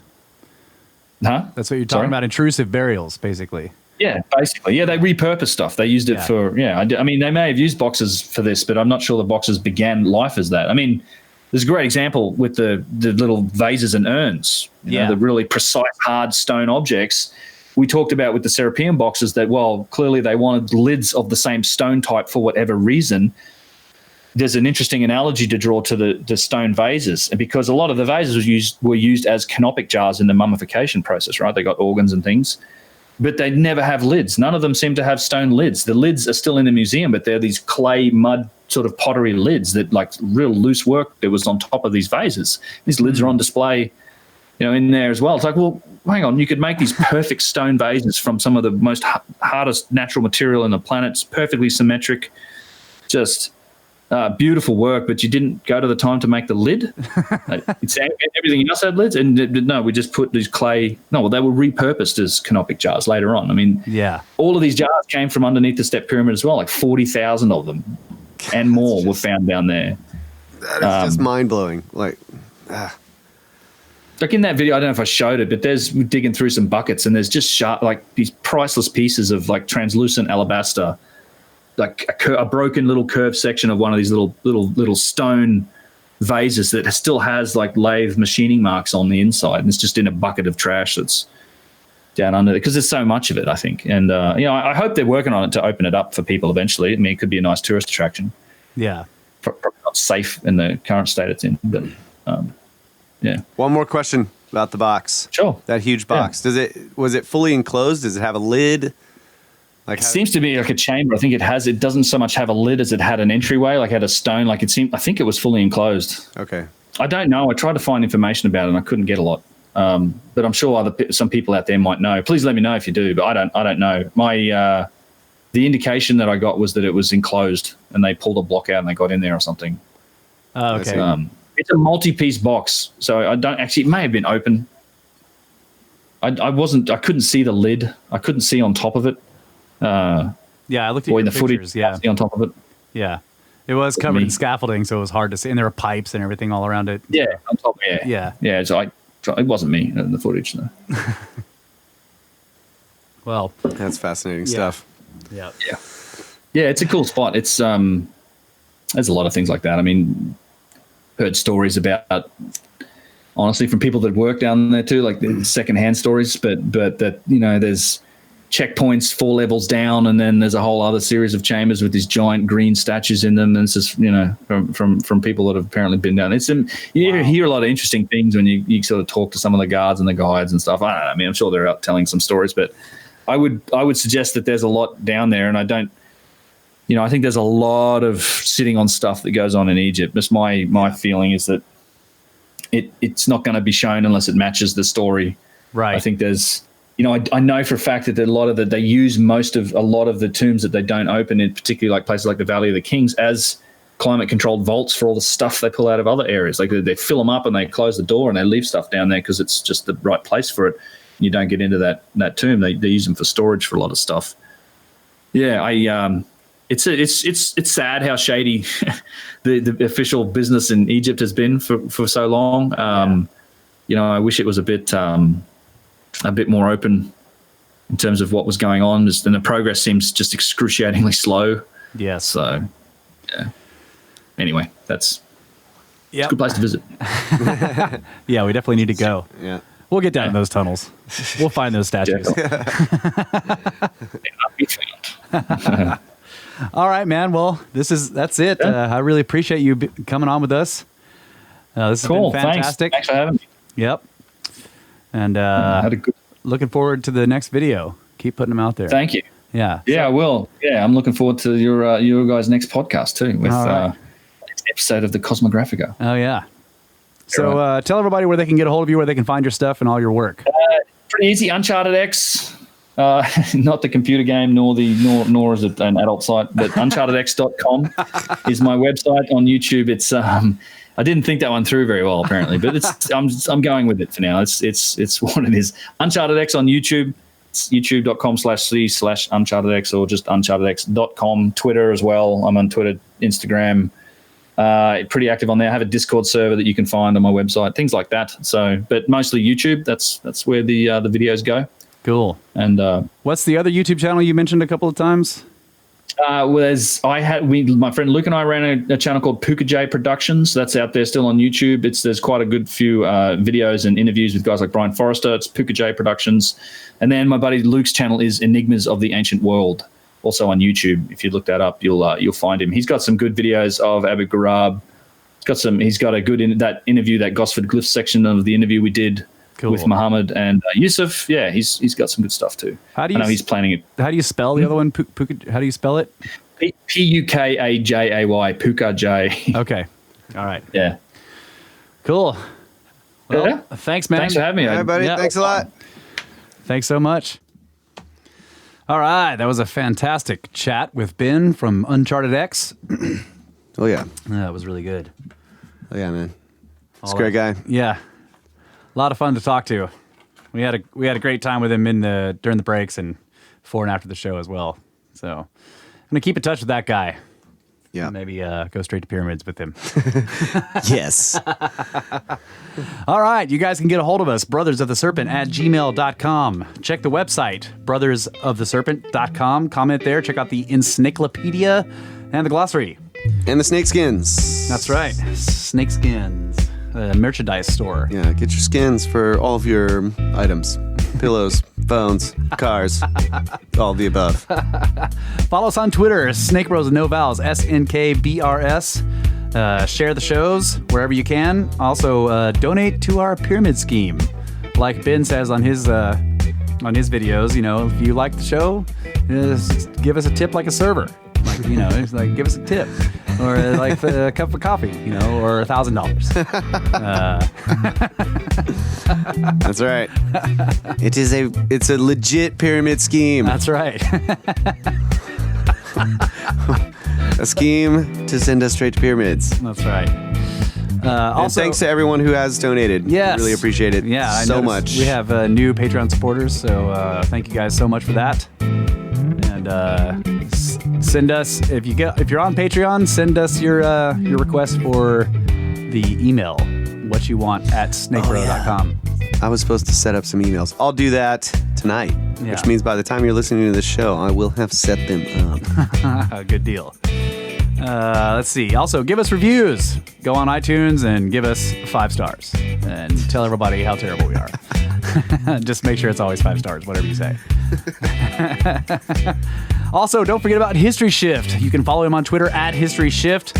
He's got a website, historyshift.com, where he details his saga of looking for dolmens and glacial erratics in Montana, and also running from Sasquatch, which actually happened. He has a YouTube channel as well. Look him up on YouTube, History Shift. He makes all of our YouTube videos, so if you're listening to this on YouTube, that's his work. Thanks to him for that. So that means you can find us on YouTube. Just look up Brothers of the Serpent in the YouTube search. What else? Facebook group run by Jordan. Thanks very much to Jordan for that. The Grand Watcher's on there. The Watcher's on there. Got a bunch of people in this Facebook group. So if you want to talk to fellow serpents, join up on the Facebook group. Let's see. Also, Pod Doodles. Follow this guy on Twitter at Pod Doodles. And look him up on YouTube as well. He basically doodles digitally while listening to podcasts, and then he posts those as videos so you can watch the doodling happen. It's really awesome. So he's in the process right now of doing episode 80, Impossiblocks. He's just posted the first half of it. So it has the audio from our show, so you can listen to the show and watch the doodling. It's really cool. Wow. We got our biggest donation yet from Tommy. $200. Whoa! Holy crap! Wow! And he says, consider Gunnar Heinsohn as a guest. Okay, we will look that guy up. Yeah, I guess that's gonna have to happen. I guess so. It is considered. Yes, it has been considered. Thank you so much, sir. One step closer to going to pyramids, folks. That's right. Thanks to Tommy. Wow.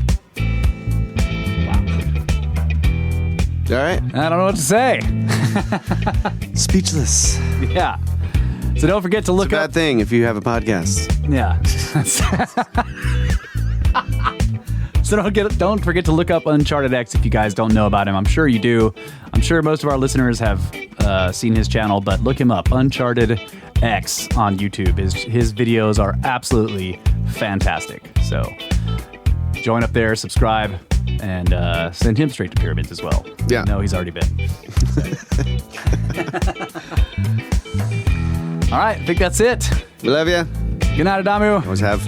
Get back to work. Always will. Uncharted X.